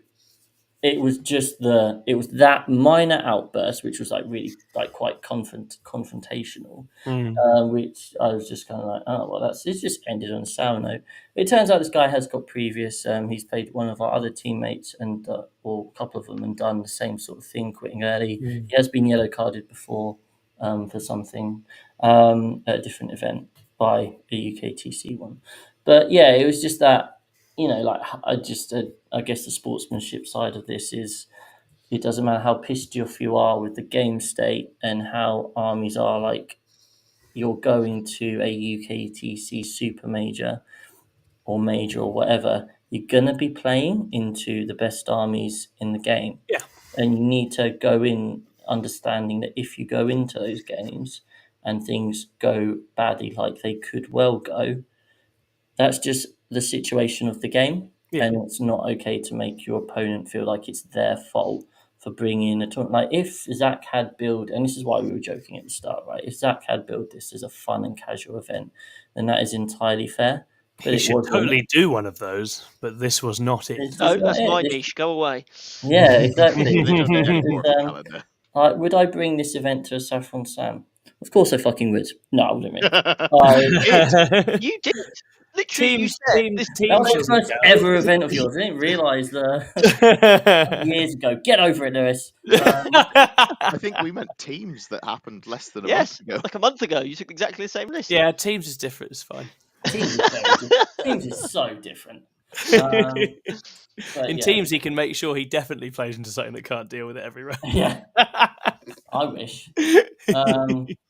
But yeah, no. So it was a bit of a sour note to end the event on. But overall, I felt like I played well. I feel like I'm playing. I'm very good, I think, at spotting my own mistakes, and I'm Yeah. spotting less mistakes. Apparently I won best 4-1. Yes, you did. You did. Apparently, but because I came 5th on battle points. That was because Mike Porter beat me in points, so he got best Eldari. But then, according to the official standings, I came 10th. So I don't Yes. really understand what's gone on there. But no, I felt I did well. And yeah. I think basically it was unfortunate that you narrowly lost to Michael, because then you'd have had a really tough, good game for the final Into round. Vic. I feel like you'd got to play a Vic or somebody like that. Where again, and there's a running theme here that like, it's never the actual people gunning to do well at these things who are giving that kind of grief most of the time. Like it's people in the sort of the middle, and it's interesting because I think there is a sort of confusion or perhaps ambiguity or even just divergence amongst people about what they go to events for and what the purpose of it is, and lots of people do go just to have fun and to try different things, but everyone goes to compete and to try and win some games. They might have different approaches in that, and I don't understand the idea of getting sort of angry at people who are trying to win a competitive event. That seems like the point of it, and yeah, it's unfortunate. Definitely an unfortunate situation. Well, I think now that when I go to another event, because I know he goes to lots of the UKTC events, I'm going to be dreading running into him. Yeah, Especially if I'm going to Leicester. If he's going to Leicester, and I'm playing the same list, I'd be like, oh no, he shouldn't be in a situation where, like, maybe he should go first, so this doesn't make it so unfair. Well, and that's actually an important point, because this is actually something that kind of negativity and naysaying and defeatism can create, is a very negative mood in the game, where you end up empathizing with the opponent and kind of pulling punches and feeling a bit like you don't really want to try and play properly. I'm definitely very guilty of this. If my opponent's having a bad time, I don't push as hard as I should. Yeah. And that affects the game. That's naughty. That shouldn't be the case, right? You shouldn't be introducing that, you've already won, I've already lost dynamic to a game, unless you're ready to concede there. And then obviously in this case your opponent was, bless him. But yes, although it's interesting, the rant only happens after he actually has gone out of the game, rather than before that. So it's interesting. It's it's the aggression, as you mentioned earlier. Yeah, that's it. It's the aggression. I'm try and be very supportive of new players, and I think it's really, really important that we constantly bring new players in and we show them how good these events can be. Because actually, okay, Chris, you had an example this weekend where it wasn't good, but majority, 99.99% of your games are going to be brilliant. But it only takes one experience like that for a new player. Yeah. To put them off the hobby completely. Really, and early on, first event you go to, you play against someone who's not very pleasant to you. You never go back, and that is devastating to me. When I think about how our community is growing at the moment, we don't ever want people to be in a position where they feel uncomfortable in a game. And Chris has already said he's already concerned about having to come up against that individual again in the future. And Chris is a very experienced tournament player, so what that would do to a new player who has come to Coventry or come to any other event thinking, this game's really, really great, and then they play that, and that's a real, really big concern. And Yeah, that's it. That's how we destroy our community in the long term. yeah, It was exactly that. one outburst, right? It was one 20-second outburst, but And it obviously, stayed with conscious me. he's not here to defend his comments or speak about Yeah, what yeah, happened. exactly. Yeah. So I we don't need to I want feel like more. Chris has dealt with him pretty empathetically, to be honest. Yeah, like he was one 20-second outburst when he lost it, but it's like that stayed with me for like the whole car journey back. So I knew we'd talk about it, and I wanted to reflect because, like as I said, like he did the whole. Like I think the game would have been okay. Hey, if I don't kill that Storm Raven, maybe it's fine. But he's got that edge, right? And if you're playing around someone who you think could go off at any point, it makes an uncomfortable period of time. And I mean, I reckon I must be approaching 200 tournament games now in my 4, 5, 6, whatever it is now, illustrious years of career. playing. Mm. And I can count on one hand the number of bad experiences I had, and probably two of the worst ones. And they weren't even like that horrendous, right? I've never played Yeah. someone who's blatantly cheating or blatantly being really hostile all the time or miserable. I never Mm. played that sort of game before, but these were two of my worst ones. And they just happened at the same time, which is unfortunate. But hey, if that was your first or second event and you get that, you are therefore going to assume that all events are like that, aren't you? Yeah, It's as simple as 100%. that. So yeah. 100%. Anyway, No, absolutely, and that's it's space toys, and as I said, we'll get to it in a minute. But even lopsided or imbalanced matchups can be fun if the players decide to make it so and make the whole thing just a funny exercise in how ridiculous a particular matchup is or a particular army is at that moment in time. And you just have to take yourself and your ego and what you want from a game out of it, and see. So yeah, it sounds like there's a few players in the chat who've experienced similar, and that's obviously awful. I'm sorry that Mike Cheng had to deal with that. Sorry that you had to deal with that as well in Tropic Tyranny. I do think these people are rare. I do think these incidents are rarer. And I think most positively, the people who want it to be a good and positive thing vastly outnumber those kinds of players. And I think that's the direction of history. So it's just keeping pushing with that, really. I And think what also, I needs to happen suspect, like, is people need to go to the TO and tell Yeah, him. yeah, absolutely. As soon as they get, banned from events for being a massive knob, they won't be able to do it again. yeah. And like he had such an energy about him, right? So I'm sure that in a lot of the games where he's winning or whatever, I'm sure a lot of opponents will go, "He was lovely, and we had a really course. good game." But it's when it's not going well that we And find that's out what who you are, right? defines you, right? Yeah. I So mean, again, you after your loss, you've lost narrowly. You could very easily say you've lost narrowly because of the cards, because you had rough cards at the end. But you are there smiling and chatting and reflecting on the game and both talking strategy with Michael at the end. And so you walk up to the table, we wouldn't even know which of you had lost it. That's the mood it was. It was positive and collaborative, and you were both swapping ideas and having a laugh with it. And so I've seen that with you many times. But basically, you are very, very gracious and good when you lose. And that's when we actually find out what people are like, right? If you can't lose, if you're scared of losing, if you turn into someone else to try and not lose, or because you've lost, then that's the bit you need to work on. That's the bit of the character that's not right. Definitely, and I'd echo Ed's comment. I don't normally agree with Ed, but we're talking to T. Did you speak to Tio, Chris, about that situation? So as I was wandering around, I saw Zach walk over and was obviously like, "Where the fuck have these two gone?" Because everyone else is on round 2 and turn 2. Yeah. And we're done. So Zach came up to me and went, "Oh, your game was quick." And I explained kind of that he'd conceded turn 1 and kind of mentioned like the situation that happened. And he went, "Yeah, this guy's got previous," and then told me the story of what happened when this player had been yellow carded for something. So you did speak to him, because so I mean that's really important. I mean, from Leo's perspective, there's very little someone can do, if they don't know. especially if it's anything like cheating or anything like that. Nothing I can do after the game. Literally nothing.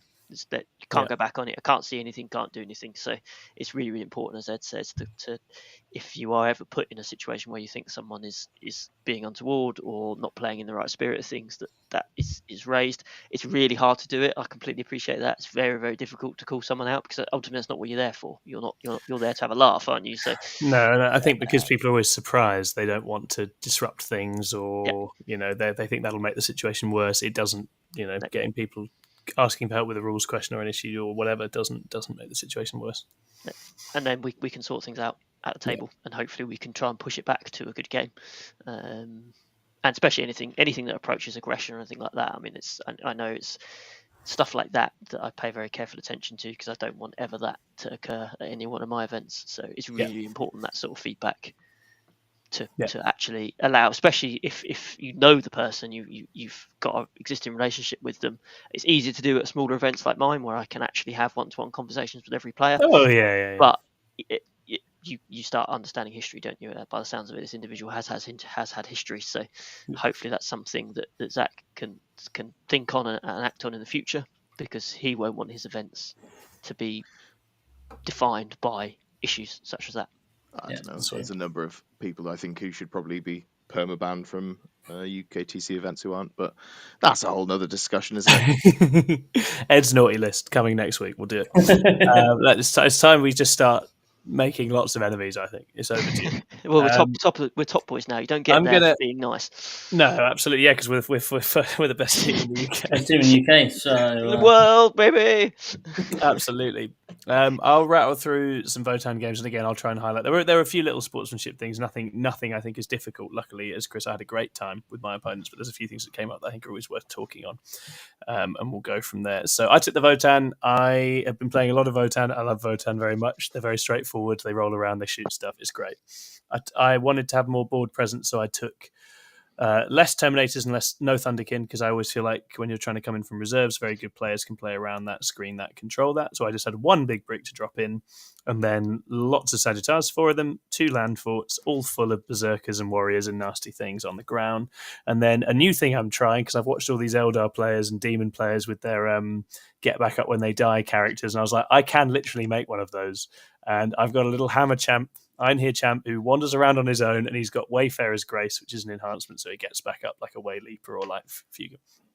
And his job every game was strat reserves, and he just turns up somewhere and is like, I am annoying, I'm difficult to get rid of, and I'm going to score cards and be irritating. And he was great. Really, really good fun. So game 1, Scorched Earth, Kevin Weaver on Blood Angels, Sons of Sanguinius, proper Blood Angels. Really cool list, loads of Inferno pistols and Power Fists and some Redemptors and loads of Inceptors, which was really cool. And basically, if Kevin goes first, I think he absolutely bodies me and just blocks me in, and I never get anywhere.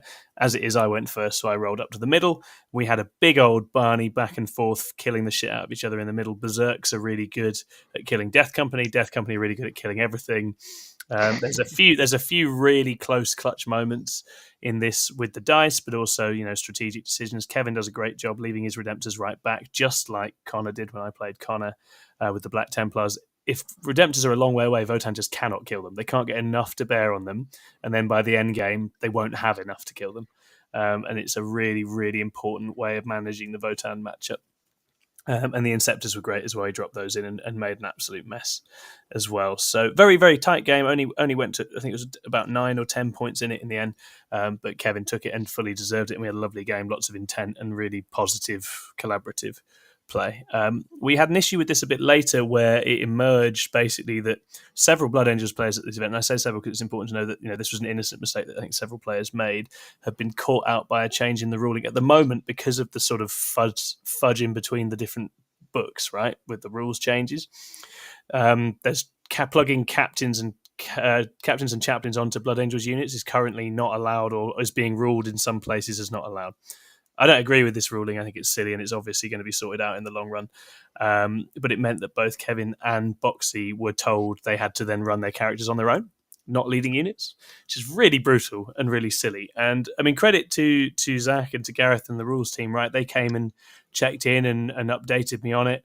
And they were like, oh, does it affect the game? Blah, blah, blah. And they're kind of insinuating they can change it or overturn it or whatever else. And I'm kind of like, counterfactual, you can't extrapolate those kinds of things. B, Kevin won it fair and square anyway, and C, I think it's a stupid ruling, and I wouldn't agree with it anyway. So I've got literally no issues with this whatsoever, and they went on their way, and that was the end of it. It's kind of, and Boxy was a bit upset because he's actually, I think they've ruled it the same way at the Worlds event, and he wanted to take Blood Angels to that, and it's fucked over the list he's been practicing with that. So I think he's had to change to Black Templars. I don't understand why they've ruled it like that. Sure. I have no idea. I think it's just because Blood Angels had a thing that gave them a bit of extra leeway to plug Marine leader characters onto their So the rule units. is, on the datasheet of Death Company, if a chaplain can join Death Company with jump pack, Assault Marines with jump packs, they can now join. Then Assault Marines, I'm pretty sure, went away, and now we've got I think it's that the units Intercessors. don't exist. Yeah, exactly. Yeah. And we all know Assault Intercessors is significantly different from Assault Marines. Yeah. So there's no way that they could FAQ one line of fucking text or play by intent. No. I don't It's- literally. I It's can't a understand common what's sense the- thing. It will clearly be changed, right?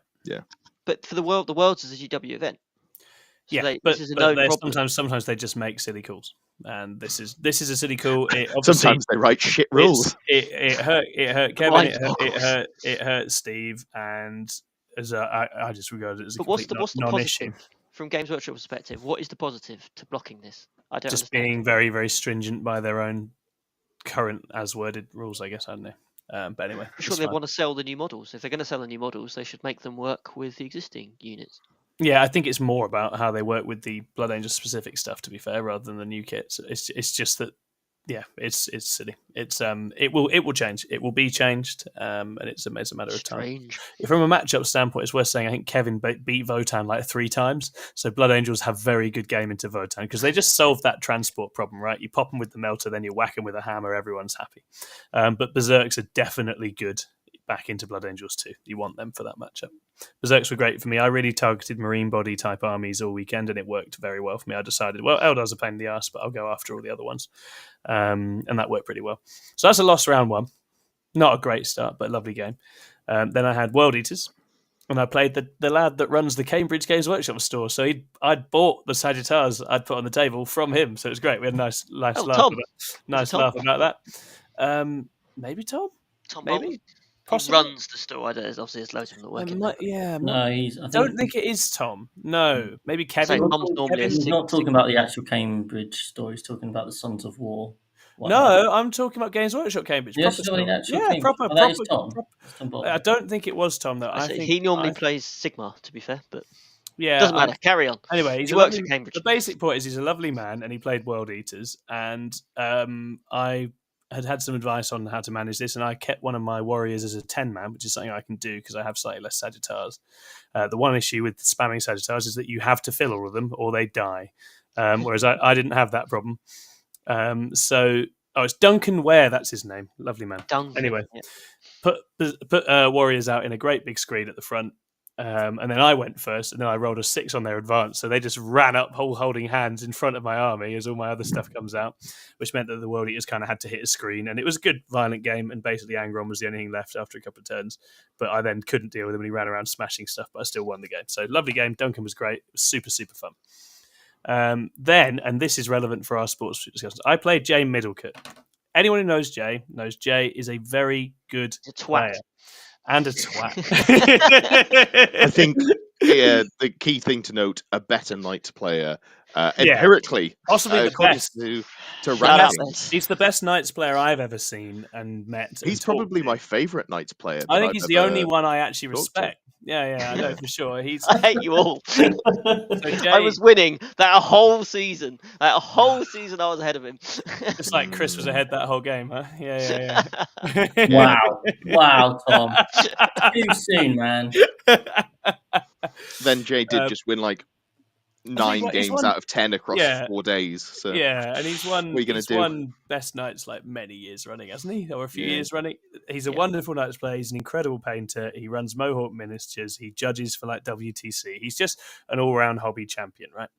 But what I would say, when he's got in full competition mode, Jay is quite scary as well. Like he's quite he's a fierce competitor. He doesn't take shit. He's a strong personality, and so I wasn't entirely sure what to expect. I'm not quite as strong a personality as Jay, so I was like, oh no. But when I got there, he was in an incredibly funny, silly mood because he hadn't brought like a sort of terrifying A game to this. Knights are obviously in a really dodgy spot. Jay doesn't want to run armigers, so he'd gone for the quite creative list that had 3 big knights and Nurgle demons, which into Votan is a disaster because that's 3 judgment tokens and then just an army is going to cull through those big knights with literally. And so he gave me a little grin at the start of the game and he just goes, if you don't table me in 3 turns, you're a pussy.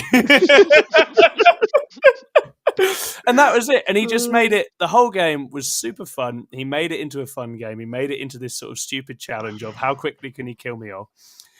We had a massive laugh with it. I still learned tons just from him playing with Nurgle demons and 3 big knights. Like he pulled all sorts of moves, did all sorts of things.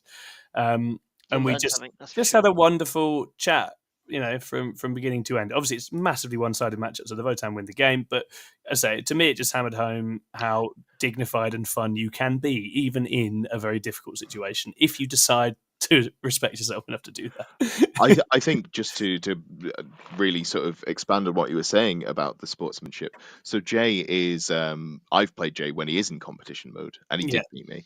And before the game, he was very clear. He was like, Yeah. "Look, I want to make sure that we're on the same page. Once you've moved a unit, you're where you are. I just want to be like play a game. There's no messing about." And we played a very good, very tight game, and it Yeah. was still by intent. We were still going. Yeah. And that's how it should be. If you want to be a real I'm not saying that he's like a stickler for the rules in a negative way. He's just being. No, I'm well, going to be very now precise. he literally is for his job, right? Sure, Pretty but much. he's like, Yeah. I'm going to be really precise with my movement. It's really important with vehicles. I would like you to do the same, please. Yeah. Had a great, respectful conversation about it. Had a great game, doing the same, but it was still, neither of us were a dick about it. We were playing with intent. Exactly that, and that's him, right? And he's very strong competitor, but in a very fair and sort of consistent way. So that was a lovely game. And then round 4, I And had. those games, sorry, Tom, sorry, you get so much out of them. If you want to learn how to be a better player, you have to take those games and you just mine them for information. Even obviously, no, you told me you knew you were probably confident of winning that game, but I'm sure you've come out of that and Jay showed you how to play knights in a way that probably in a slightly different situation, those knight rules get slightly better. That's and then 100% you're looking at that going, fuck, I can lose this game. That's 100% that guy will outplay me. Yeah, and Jay's there. Jay is, and then this is, I think, being comfortable in yourself is so important, and being comfortable with losing, because Jay knows he's a very good player, and Jay knows it's a rough matchup and a one-off game and a one-off situation. No one's losing anything or having any sense of themselves about it, and again, still teaching, still showing, still pulling some fun stuff. He tire locked my Sagittars with Plague Bearers. It was outrageous. I was like, oh my god, I'm stuck. he got bases around the wheels, so they're gonna on a 1 or 2, they're gonna die if they try and move, and it's just like, oh, you sneaky motherfucker. That's beautiful. It was so good, so good. There's some wonderful moves. Again, beautiful army, because he's just a sort of consummate hobbyist, and he had these little pots of goo that when he stickied objectives with the Plague Bearers, he had these painted little sort of goo pots that he'd put down on them and stuff. It's just wonderful. So that was one of my favorite games I think I've actually had. Really, it was lovely, because he's someone I've talked to so many times over the years, and it was actually really cool to get to play him. Good to see a proper knight player as well. Bring the exactly. Well, that's it. It was double Megara and a knight despoiler, and he had he had an enhancement on each one. It was beautiful. It was so good. And then round 4 was Liam Caffrey. This was CSM, and basically Votan CSM. I think who goes first is massive. I think CSM is still favoured, but I think if Votan go first, they can make it difficult. And Liam slightly disrespected this and put all his good guns in reserves. And I demonstrated to him why you don't do that, because he didn't bring them in anyway, except in his sort of back corner. And I just sort of pinned him in. And he also took fixed secondaries, which is great if you're going to go first and shove me in my corner. Not so good if I do that to you and just kill everything that wants to do secondaries. But really good game. He was a really lovely man. Very, very, actually still close, even with that advantage. I think it was 183, but managed to muddle through that one. So that was good. Then I played Sam Nash. Sam Nash, again, going back to the sportsmanship stuff. I've played Sam Nash twice before. In both those games, I've had something you could definitely argue is statistically overpowered or broken at the moment in time I was playing it, Drakari and Gene Stealer Cults. And in both those games, Sam had an army that struggled into it, Space Wolves, I think, specifically. And he took both those defeats like an absolute champ, made them really close, played them really tough. This time around, I've got the Votan, he's got the Eldar, so he's got a slight edge in that one. And same thing, tough game, very close, 2 very good opponents, very collaborative, and Sam narrowly wins. And so those are the games that we have. Sometimes someone's going to have to be up on the win. Sometimes an army's up. Sometimes an army's down. And it's just about, and Sam was exactly the same, just as lovely winning as he was losing. And I'd like to think I was hopefully the same. Fuegan did save 11 5-up feel no pains after getting shot in the face by a land fort turn 1. And I was cross with him. I was cross with him. He is such a little shitbag. I hate him. So good. Absolutely hate him. So cool. Yeah, ridiculous. But yeah, great game. Really, really fun. And then round 6. Oh, this was so funny. GSC. Jamie Ashdown Parks, GSC. Mm. Vic says, Eldar, hello, Vic. Nice to have you here. Yeah, Yeah, I know. Elder. Dice outcome control and indirect. It's outrageous, isn't it, Vic? And those toughness 3 bodies. It's awful. Just horrific. Who would have it? Anyway, Jamie's on GSC. He's got just all acolytes and neophytes. I think if you're going to play GSC right now, you want 1 or 2 trucks, so you have some stuff on the board to have some presence that can push out from objectives without dropping. If you're dependent on dropping, people can play around you. That said, we're on Hammer and Anvil. He's got a forward deploying 20 man of neophytes. He strings it in a huge long line all the way down the middle of the board, 9 away from my line. I've got all my vehicles. If Jamie goes first, I never get out. I spend the entire game just pinned. I guess I'd have had to do some weird shit with like trimming it down and then charging it to try. I don't have the technical ability to deal with the situation that would have created with. Let's call it that. As it was, I went first, so I rolled up and shot them all to death. And then I know how GSC work because I've lost with GSC a few times. And what I did was just stand on all the points and say, go nuts. And he dropped down and shot me a lot, and it was scary, but I was still standing on all the points, and I didn't let him drop on any of the points. And I won very narrowly on the primary. I think it was 96-84. Very good game. And then, round 7. This was Salamanders. This was epic. This was Sam Parker Hulley. He had Flames. You've had a great weekend, haven't you? I've had a Epics. really good time. It was a really fun fucking time. And he had 2 Land Raider Redeemers in Flamestorm. Nice. And I've got my 2 land forts. So there's just like these big bricks of chunkiness looking at each other. And basically, I mean, I went first, staged on him very aggressively, hit him very hard. And Sam just played like mad. Like I was killing him off so aggressively. And it gets to about 4. And I'm looking at it and I'm like, I think this could be 100-all draw. Like, I think this could actually be 100-all draw. Like super, super, super close. But just managed to leverage it to. He was on end of turn. I just managed to leverage it to a point where he couldn't stand on 3 points at the end, and that was the crucial thing. It was like he didn't have a means to get to 3 points for the end game scoring, and so won it literally by that 5 points. That was all it was with both max secondaries, and I just did him on primary. Amazing game, really lovely, beautifully painted Salamander's army. And then round 8, this is fun. This is not fun. This was horrible. This was Ashley Brown, who is a lovely man. He was quite sort of stern, competitive type. Like, you know, he had a bit of a sporting kind of attitude to it. And he was really bringing the kind of, he put me on the clock. He did time out. This does happen. But he also went first with World Eaters and came in real hard and hit me really, really hard. And I just forgot how to play Warhammer, and I forgot. I was quite actually relatively happy. He'd come in, he'd killed some Sagittars, he'd killed a bit of the screen. Angron's right in front of me. It's all very scary, but I'm like, I've literally got all the right tools to deal with this. I've got berserks here, I've got guns, I can push him back out. And I sent all my berserks in, and he's talking a lot about his -1 damage stratagem, and I'm kind of in my brain gets very distracted thinking, do they still kill them with -1 damage? I think they probably do, blah, blah, blah, blah. And then I just forget that he's got 2 CP, he could just interrupt if he wanted to as well. And I used one of these squads to like bop one of the leftovers of an 8-bound squad at the same time as denting the main squad, which is not where you start if they're going to interrupt. No, Tom, no. What are you doing? I forgot about it. I hadn't looked. I wasn't tracking his CP. I wasn't thinking about anything. It's the end of the weekend. We played 3 days. And he interrupts. He kills 10 of the berserks. I'm like, oh my God, I'm in trouble now. That is a very bad start. But I think basically there's 2 things. Angron, I kill Angron the next turn. Angron then basically has a sulk and doesn't come back till turn 5. That helps me a lot.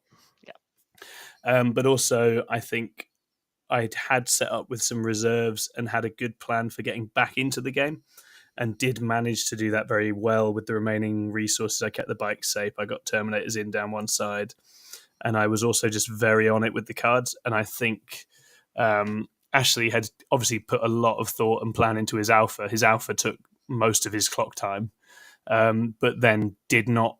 I feel like with World Eaters, you then have to really jump to a really grindy, passive scoring, get my points, ruin yours, and just squeeze every last drop out of those last few rounds. And I think once that initial strike had failed, Ashley kind of burned out a bit. So I was able to kind of come back and win on the end game swing. And that was 83-71. So it was a very fun game, but good grief, I did make that a lot harder for myself than I needed to. 6-2, is that then you, Tom? That was 6-2, yeah. Fantastic.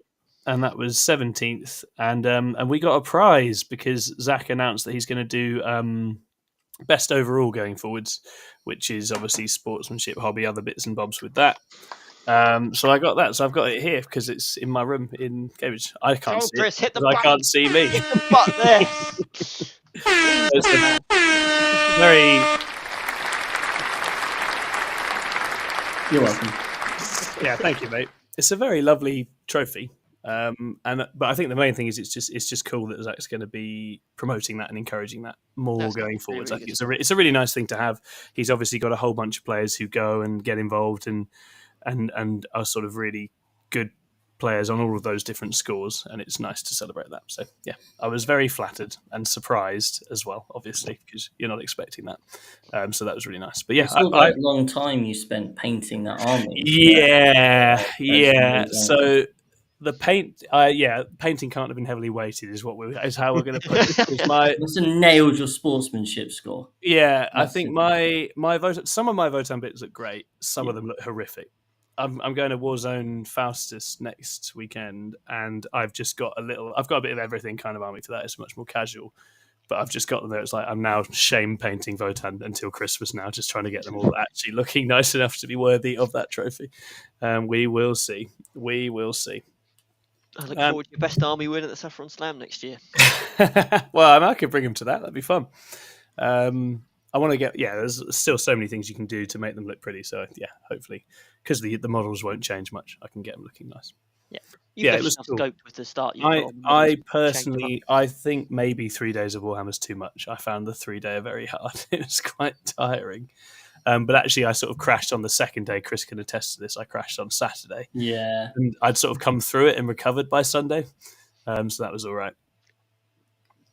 Yeah, great. Okay. What to playing it? So sorry, Ed. Are we holding you up? Yeah, sorry, Ed. No, only jokes. Don't any fucking questions. There was a question near the beginning, which was, did we play fixed or tactical over the weekend? I personally played tactical. I played fixed at Teams event, and I found it incredibly dull. Just like, I'm going to drop down to one unit. I'm going to fire and fade it into your deployment zone. I'm going to get behind enemy lines, and I'm going to get deploy. And actually, I sometimes don't want to be doing that. I quite like using my chaff units for other stuff, especially in like the CSM matchup where you're trying to wrap and like block off rhinos and that sort of thing. So I actually, just for fun, or just because I prefer playing it, chose tactical. And hey, maybe it did lose me in a CSM game. Who knows? You never know, right? But no, I definitely enjoyed playing tactical, so I took tactical every game. Yeah, I took it every game bar one. I think things like World Eaters or GSC, they're going to present certain kinds of problems that mean you can't be like, I know I will get to the middle for 5 turns. You don't know that's going to happen because you're going to spend a whole game desperately fighting to survive or trying to push through a screen of little idiots, whatever it is. There's games where you just can't bank on getting to the places that the fixed secondaries often demand. And then I think, with Eldar, sometimes fixed is good. I took Cleanse and Homers. I think Cleanse was a mistake. I should have taken Homers and Assassinate. I wasn't unhappy with that choice into Eldar because, again, they present you with such a specific problem, but they do give you a lot of space to get into and be on the objectives and all that stuff. So, it's interesting. Just tactical's more fun. I like it. I feel like I get my hundreds on tactical. I wouldn't get that on fixed. Yeah, I like to score at 100. It's nice. It feels good. Thematically, who keeps baiting the end? I like Death Guard as an army. I love tanky armies. I love presenting my opponent with a threat that they can't deal with. I think with rapid ingress they could be really fun. They're just not tanky. They're not where I want them to be as a playstyle. Yeah. Here's the thing. I get that people are asking me it because they think it's funny. I think it's funny. It's great. Great fucking content. 10 out of 10. The problem is the next level of viewers don't get now that it's a meme. And they think that what's going to happen is this is going to continue on for the next sort of 2 months. And we are starting to see a shift in the meta, and we're seeing more and more melee-driven armies. And Death Guard are quite good into, for example, placing them purely based on what we were seeing people play into. I hadn't really thought about how they face into melee armies because that wasn't really relevant. So I think we're going to start seeing them do better now. And people, It seems like it, right? oh look, Yeah. they've done. Someone went 5-0 with Death Guard at Coventry, which I think is probably just strength of player. I don't think they're where they. Yeah, Chris Kinnear took them, but obviously Liam VSL's looking at them for Worlds. So I think that, as you say, it's about the overall picture of other matchups around them, isn't it? Yeah. And that's where the shift is. Yeah, I still don't like them thematically as they are. I think they're pretty boring, and I still think that any army that's as slow as they are, it's just like the burden of play is so much higher. And I do still think they're a bit crap. I don't think they're unplayable, but I think there might be a meta answer that some armies, asking a question. So, actual answer: I have to give them all guns. Yay! Nice, nice, good. Will Lovell asks, how many of you are part of the Art of War Room? What are your thoughts on it? He does clarify. Sorry, I should clarify. I'm not asking from the view that I want to do it, more from the point of view of doing coaching to improve as a player and going into a wider question of how you think playing in a team has improved you each as players. I think it would be remiss of us not to mention the 6++ coaching service. If you want to be bang average, more mentoring than coaching, but yeah, you want to wind people up and so they concede on turn 1. Join 6++ on Patreon. Yeah, I think we bill ourselves more. It's more of a mentoring. We're not here to say that we're one of the top players around who will be able to teach you the secrets of how to win Super Majors. That's absolutely not, because we don't not do really that. Us. We're more the fact that we're a bunch of people whose professions is teachers, so we're quite good at breaking down information into digestible chunks, we think, and kind of giving you structure. And Tom does it with grown-ups, I do it with children. We work with those children or those people, and we go, right, this is your strengths, these are your weaknesses, how can we improve you as a person? And we have enough knowledge to be able to come to those things and just ask you the right questions to reflect on yourself and work out how to get better. I think that's more why we bid it as a mentoring session or sections than kind of like coaching per se.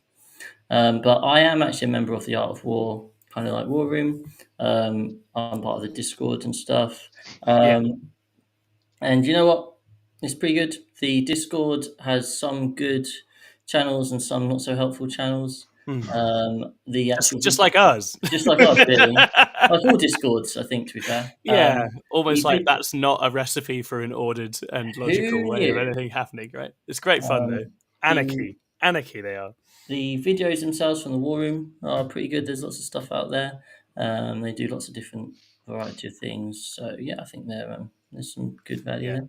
I'm quite bad. I don't watch much of teaching you how to play things. I'll read the odd bit on Goonhammer. I'm quite stubborn. I like to learn how to play things myself, and then I will pick things up from players in the odd conversation.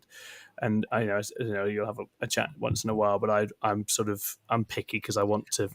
Part of a lot of the fun for me is that kind of process of figuring it out and making lots of mistakes and thinking this is good when it's actually not, and then finding out and gradually learning. And so But by all accounts, are fantastic. And I think Vanguard as well, also very good. We had one of our teammates was Vanguard schooled, and he was the best player at first game stat like that I'd ever played. So this stuff can be amazing if you like that.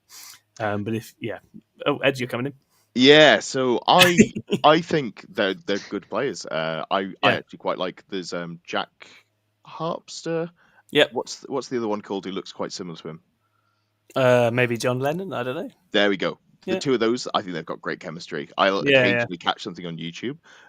Here's the thing: I did subscribe to Art of War for a whole month, and it was just before Manchester last year, and I went 1-4.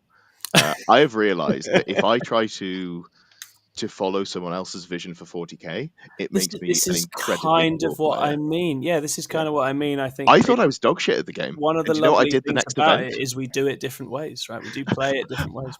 I binned them off entirely, cancelled my sub. I wrote my own list, and then I went 5-0 at the next UKTC event I went to.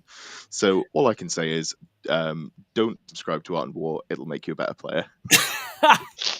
I think there's a lesson there when I think it's valuable for all of these different things. Obviously, you've got a whole internet world, and we're amongst them claiming they can offer you things. But ultimately, the thing, and this is actually, I can. I think I saw Vic gave a really good reply to a post about why do the same players win things. It's fundamentally there's a set of skills about playing but also understanding and anticipating this game that you have to have and develop within you. No one else can put them in you. You can't have that implanted. You can't have that shortcut. You can be handed a list, but if you don't have the skill set and the tool set for looking at that, understanding what it does, how it does it, how it interacts with a bunch of other things out there, it's not going to do the same thing. And certainly, that's what we all within our team are working on improving amongst ourselves. That's what we like to work on improving as well within mentoring and stuff as well. And I think that's always that difference in teaching between teaching someone to understand these things themselves or just giving them the answer. And we lean on the process side, and that's definitely it. So Vic has commented, and he's misleading here. He says, "Looking forward." Famously terrible player. Famously terrible player, Vic VJ, who is probably if you want to see core skills. The man designs and plays all these things beautifully. He says, looking forward to that coaching session you promised me, Tom. Now, we had a deal. I told him if he 5-0'd with Sisters, then he'd have to come and do a Sisters State of Play with us. He told me, what if I go 0-5? I said, well, if you go 0-5, I will coach you. That's the deal. But you fucked it, Vic. You'll never get my coaching now. And instead, you're going to have to come on and we'll do Sisters State of Play. I think we're going to try and record that next week because Vic's a very busy man this week. But I'm really excited for that one because, by God, there's some mental stuff going on in Sisters and it's really funny. And I'm very excited to hear Vic. It's great to see an army that's just appeared out of nowhere. Like it hasn't fundamentally. Well, again, if you want evidence, changed. You want evidence of what we've just talked about, right? There is a set of things in there that you have to be able to see and understand and use. And if you do that, you can do it in conjunction with what's out there and be really strong. But people simply did not see it or understand it or have access to it. But a few good players, I mean, Vic and Jack, great examples, have demonstrated that you absolutely can do it. And that's the difference, I think, right? And I think this video, this Stoic Wargamer video that was talking about this, was distinctly not generous in its assessment of top players. It was much, you have to take this, you have to. It's like, no, that's not what good players do. Good players show us where we're going next as much as they use what's already out there, right? As I'm sure we'll see at Worlds as well. Great, okay. Next question. So the follow-up was... we've talked about coaching already, right? There was that follow-up question. How do you think playing in a team has improved each of you as players? Usually just that regular practice partners. Yeah. And I think what we're finding more and more at the moment is the fact that it means you can be a lot more constructive in your playing time. Yeah. Like before we kind of had a team, I know my games would be that weekly game down the club, right? Down the club, and you're playing and you're just playing to win the game. Yeah. And then you go to tournaments, and I knew when we used to prepare for tournaments, it would be we take our tournament lists and we try and beat each other to a pulp. Whereas actually now we take our tournament lists and play into each other and play collaboratively. Yeah. Try and work out the best optimal ways to play our lists. Yeah. To work out the matchups. Is this a good matchup? Is this a bad matchup? What we can do. Leave your ego at the door. Who cares if you win or lose? It's not about that. It's about understanding the aspects of the matchup and what you need to do to try and win for when it actually matters. Exactly. And being supportive with your teammates, bouncing ideas off each other and that sort of thing. So being in a team is a huge aid. And I think the only way really you can get better than that is if you are able to play with consistently players who are a lot better than you and understand the game in a different way. Yeah. I think that's kind of like the other step, isn't it? Seeing the game in a different way. Like I know full well that people like Vic will see the game in a very different way to how I will see it at the tabletop. And it's really hard to just get to that level. I think you have to play with those people regularly. Yeah, unless you were like Ignite and all the people around you are tipped up at the game, play at that level, then I think a team is good, but you will still want to make sure you're ticking off that play better people than you regularly box. If your team doesn't do that, I mean, I think luckily within our team we have a bunch of people who give each other a good game, but it's still really good to go and have those really difficult games. Go and get 20-0'd and learn something somewhere. That's really valuable. It can be these other stupid little things as well, though. When I was playing Salamanders, man, it was in the middle. It was really close. I think I posted in our team chat, I was like, this guy's really good. And Jamie East, who doesn't pipe up in the chat very often, just went, yeah, but so are you. And I was like, oh, Aw. and I just felt really good, and I went back out there and got it done. And it's like it's having those people, that bunch of players who have your back. I think at Coventry, there's someone's always done before somebody else, and we're always going up. And it's like, can I get you a drink? Can I get you? Everyone's looking out for everyone else that's playing in the hall. Everyone's really excited when you win or has got your back when you lose, and you really do feel part of something. And that I think also motivates you to work harder, think harder, do better. And I felt like we really saw that at Coventry because we had a bunch of good results, right? Aaron did great, Franco did great, Paul did great, some really, really good runs. Jack Asher also absolutely slaying. We were 31-15 for the week. Yeah, which is distinctly better, right? That's good for us. Average. That's very solid. But it definitely, the motivation thing is really important. I think that we found it in prior to the LGT with Davey and I's very different opinions on how Tyrannus should work. Yeah, I went into the LGT going, I have to do well because I fundamentally believe that I've got a good list and I think it can work. So that extra little bit of motivation can just tip you over the edge. Yeah, probably decisions exactly. I was able to make or results I was able to get, especially against the Eldar and the Chaos Marines, that I probably wouldn't have done if I necessarily didn't have that last bit of motivation to properly think about how the list worked, and how every time I had to justify to Davey why I could think it worked. It made me keep thinking, and he kept coming back saying, well, what about this? What you can do in this situation? Yeah. What happens when this happens? Testing ideas, right? And I'm just like, okay, these are all really good points. Now I know what I'm going to do in those situations. So when those situations actually occur on the day, you've already played it. You already know what you're going to do. And David and I, it was just conversations, but those conversations were there in my mind. And I go, well, I've already spent 10 minutes telling Davey why I'm right and he's wrong, and got the result to go with it. So it's playing as a team. There's a bit of healthy competition in there, isn't there, as well? A bit of rivalry, and I think that is good as long as it's managed and kept in a healthy place. But it's definitely good. Ed's still a twat, though. Oh, Ed's a twat. Yeah, we all know that. Stick to stone, bitches. Which faction? This is from Hannibal. Which faction most overperformed at Coventry, and which most underperformed? Votan. Yeah, Votan had a real breakout event. They placed real high. There were like 4 of us that did really well. I think the 8 games really demonstrated that how many good matchups they do have outside of maybe those 1 or 2 that are quite tough going, and the win rate is sticking at about 55. So I think Votan obviously do need to, if you're going to adjust CSM and Eldar, it's clear that Votan need some degree of adjustment as well, unfortunately. I did call this. People in the WhatsApp were calling me mental. I was like, I smell something. I think it's there. I think it's going to be good. And they do indeed appear to be the case. There were some very good players on Votan this weekend. Danny Porter and Greg Chamberlain, both excellent players. But that's, they had a really good run. And then underperforming... Eldar didn't win, so they're clearly not broken bullshit. Yeah, Eldar are rubbish. And then... I mean, World Eaters didn't actually really break up there. I think there's some excitement around World Eaters right now. There's a lot, yeah. We're waiting to see if that... waiting to see if that translates. Yeah, I think it's going to fall. I don't think they're like a GT winning army. I think they're a 4-1, like, they're going to Clip that. We're going to bring that back. When they win World. In 6 months when Chris wins a GT with it. It's fun. Yeah, I think they're just going to be... It's the nature of a pure combat army is that there's just going to be some bad matchups for them. I think they're going to be a gatekeeping army where, of course, you're going to get an Anthony Vanilla who goes 9-0 with them, but for the general middling to good player, I think they're just not going to quite be able to get over the final hurdle, particularly enough to be considered an issue. Yeah, for sure. Depends how good you are at measuring the movement. That's true. I heard they go like 35, 40 inches. Stop it. Mine will anyway. So that's not my business. We have picked enough fights for one night, gentlemen. Oh dear. Next question. We have got, how much tank is too much tank? Never.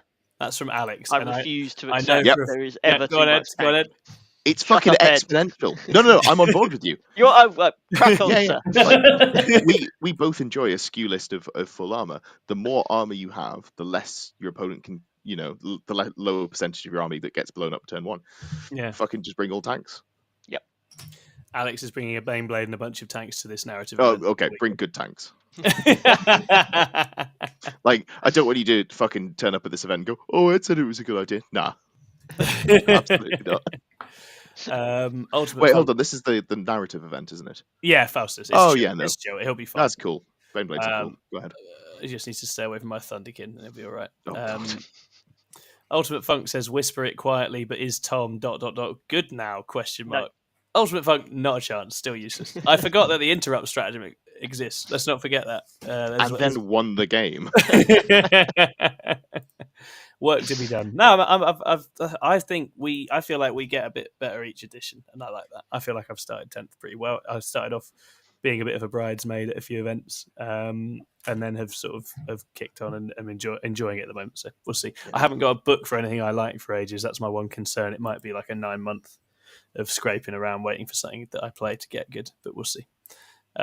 Which player do you predict to win the World Championships in Atlanta? That's a great question from Hannah. Liam VSL with Death Guard. Liam VSL. Rob Drukari. Oh, sorry, Rob Kimpton is going. Obviously. He's promised to make us a bunch of content, so it would be great if he did win it. I mean, Liam VSL with Death Guard would be Don't laugh, Chris. Liam VSL with Death Guard would be a hell of a story. That would be quite fun. That would. We'd definitely be top. We'd be top I'm dogs. I'm gonna go Nassim Fouchain with Planes, because if Nassim is as good as Nassim believes that Nassim is, then he should be able to beat everyone. The boy is just pure confidence. He's very excited about his list. He's come up with something that really works on those terrain. I love Nassim and I want the best for him. So I hope that he absolutely slays everybody. I'm glad you walked that back. That sounded a bit harsh. Oh no! I'm not coming after him at all. Yeah. I think backing yourself is an underrated quality, and especially in the UK. Like, we're not good at it, right? And I love that about Nassim. He's just so young and confident and full of energy. I think it's great. And it's supplied by Jack Tight as well. So that's good. Technically, Jack, that means if he wins, you won Worlds. Yeah, my Incarn almost won LGT, but then he fucked it. All right, and Innes is running the same BA list as Nassim. Cool, they've obviously been cooking together. That's interesting. Who's better, Innes or Nassim? Oh, I'm not weighing in on that. I've got no thoughts. Right. Next up, we have Takebacks and I Forgot To moments. This is from Will Steal Your Jeans, who I met actually at the event, and it was lovely to meet you. I met a bunch of people from the Discord. It was nice to actually meet Entropic Tyranny. You didn't look like Entropic Tyranny. You look like all of you always look like very normal, nice men in person, but your names never suggest that will be the case. Like, Will Steal Your Jeans didn't try to steal my jeans at any point. So yeah, what's your approach to Takebacks and I Forgot To moments? For context, he recently played a game where he allowed a player to rapid ingress something after we'd moved to the shooting phase. That play then significantly affected the next turn. I allowed it, but now I feel like I should have had the confidence to suggest pre-game that I'm happy to allow for takebacks and the like, but within the same phase. Is that the correct approach? Or what do we think? The correct approach is whatever you both agree at the start of the game. Yeah, exactly that. Yeah. Doesn't matter. Whatever you go with. I think there's arguments for and against. However, Chris obviously leans much more on the very big, nice side. Me too. Ed's more of a dick. But both Not are in equally games. valid. No, Ed is. No, I am joking. Yeah, I don't want that going out into the world. I play fully by intent. I'm very relaxed in my games. For me, it's when you've got a lot more information. Yes. And you suddenly want to change it. So I will, like, all the time, I forgot to do this, do you mind? I'm like, yeah, sure. That doesn't change anything. Maybe you didn't do it in the right order or whatever, but I really don't give a shit. That's fine. For me, the only time I've ever said no was at a Teams event. I was playing into Yanari, I think. I was playing My Harlequins into Yanari. And I shot some stuff, killed something, and you could see him thinking about whether he wanted to teleport the income, and he decided not to. And then I shot about another 4 units, killed some other things, and then he went, "Oh, actually, do you mind if I teleport the income back when you killed that thing?" Mm-hmm. And I was like, "No, sorry, you've got far too much information now. Like that. That's not okay." Completely. And so in that situation, I would say no. But in majority of situations, if it doesn't actually change anything, my opinion is that the game's just so complicated and there's so much stuff going on that actually let's just work together to make sure. Trying to remember it all is a nightmare. Yeah. And on your suggestion of the phases thing, fixing it will steal your jeans. One of the problems I often have, and actually I think players have, is that actually it's the move from one phase to another in which something important can get missed or lost. So I don't know that kind of breaking it up by phase thing works. I think if you're going to pause it, something like rapid ingress, you need to. I think the best way to help your opponent is always to ask, and this is where it gets a bit peaky, do you want a rapid ingress and then move on? Because the problem with that is that it might make them think of a rapid ingress play they weren't going to do. 100%. Yeah. But otherwise, you are going to risk them forgetting it because there's often that rush to move to my shooting, everything else, and it can sometimes with the tempo of a game that moments to do things get lost. And actually, 40k players are quite polite and shy, and they forget to stick up for themselves, and then they get the moments gone. So yeah, it's an interesting one. As for what the right way to do it, there obviously is not a right way to do it. We're all just trying to figure stuff out, much like life. That's the way it is, but we do what we can. Then we got nearly there. Sias. Someone always wants to go into total victory points versus central schedule midway through a podcast. You're like, that's nuts, Si. You're crazy. I'm going to say the same thing I say every time, which is my issue with strength of schedule is it takes your final placing in win bracket out of your hands. Completely out your hands. And LGT, my first opponent, dropped after 3 rounds, and that's certainly something that probably would have affected it. And I like to think that each game I won, the points I scored actually mattered, not just by getting the win, right? Yeah. So if my final placing is just I'm praying that the 5 other people that I played were able to play well and do well. Like, sure, that's nice for me to go and check up on them, but I'm only doing it from a selfish point of view. And actually, there is zero, barring getting the win, like there is zero extra incentive to me doing well in those games in terms of scoring high or creating a differential, because it really doesn't matter. So what's the point? And I don't like that aspect of it. So that's why I prefer battle points. Yeah, I agree. And I think allergy to battle points is very much tied up with a moment in 9th where certain armies could consistently 100, certain armies were stuck at that kind of 85 mark, and that created a bit of a haves and have-nots. I don't feel like 10th edition as a game has that in anything like the same way to anything like the same extent. If a stunty army like Votan can be throwing hundreds down all weekend as they were, then it's obviously not the same situation. So I think battle points would work fine right now. I'd be interested to know what other top players think about it. I haven't really spoken to many of them about it, but it's an interesting one. I haven't had it cause me issues in Warhammer, but twice now in Friday Night Magic, someone I've beaten has dropped, and then I just get fucking wrecked on my placing. I'm like, sound mate, thanks. You cost me like 3 packs. Glad you fucked off home. Yeah, really pleased about that. Yeah, I agree. Yeah, you have to, because it's in the big events where the random pairings, you could in theory envisage a situation where Chris has 4 quite easy games because there's so many players at those big events that you just get lucky, and there could be people that have played games against significantly better people that finish below you, Chris, because you got favourable pairings in the random pairing. Yeah, but that's just one of the possibilities of. Yeah. But that's the flip side to it, isn't there? Yeah, I know that's the counter argument. I just don't like it being. It is the flip side to it, but I think in both cases there's some stuff that's out of your hands, and I actually think with strength of schedule, way more stuff is out of your hands, and more variables are out of your hands. Jack in chat says someone dropped. Fucking hell, I didn't even think about that. You shouldn't be having strength of schedule at Coventry. Exactly. He promotes that you can drop to the two-dayer. Yeah. So, like... Exactly. Stephen Box, because of the issue with the Blood Angels, drop. So you've played Stephen Box. That's someone who you know in most events is going to consistently win most of their games. Yeah. But then he's dropped because of this issue. And it's as if you'd played someone who's won one game, right? Or whenever it was where he was at when he dropped. So it's like, it's not equipped to deal with the minutiae of people needing to drop and other things. It doesn't create a kind of perfect picture in that sense.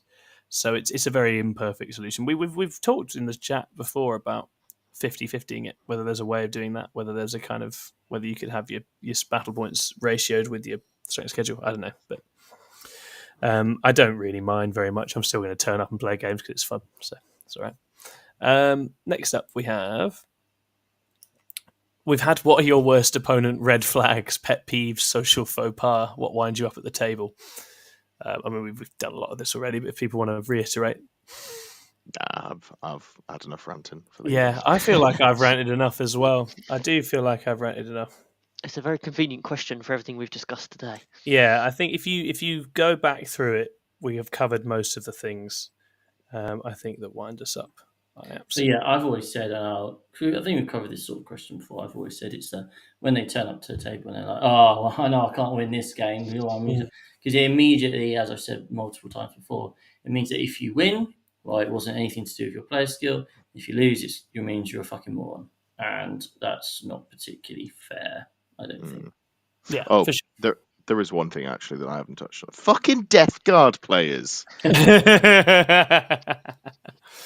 And then we have one final question, which I think is for Chris from T Marty Party, who says, "I'm looking for some get-rich-quick crypto schemes, pronounced scams. Any recommendations?" Well, I have got some Nigerian contacts. So I'll have a word with them. They're not replying to my messages at the moment, unfortunately. But You might have sent them some abusive words, Chris, if, about what you currently think of their activities. Yeah, if they do let me in on their scheme, then I will, of course, be keen to share with all of our many followers. Yeah, brilliant. Thank you very much, everybody, for tuning in. This is a little bit all over the place because it's been an all over the place kind of day for me, but I appreciate you bearing with us, and we will be back again soon. So thanks very much for supporting us. Keep on liking, subscribing, all that good stuff. You can get on the Patreon if you want to help us out that way. It's been growing steadily, and we really appreciate the support. We are the Blues. We are slightly better than bang average, and we're looking upwards. So Top of the we'll see world, you baby! soon. Top of the world!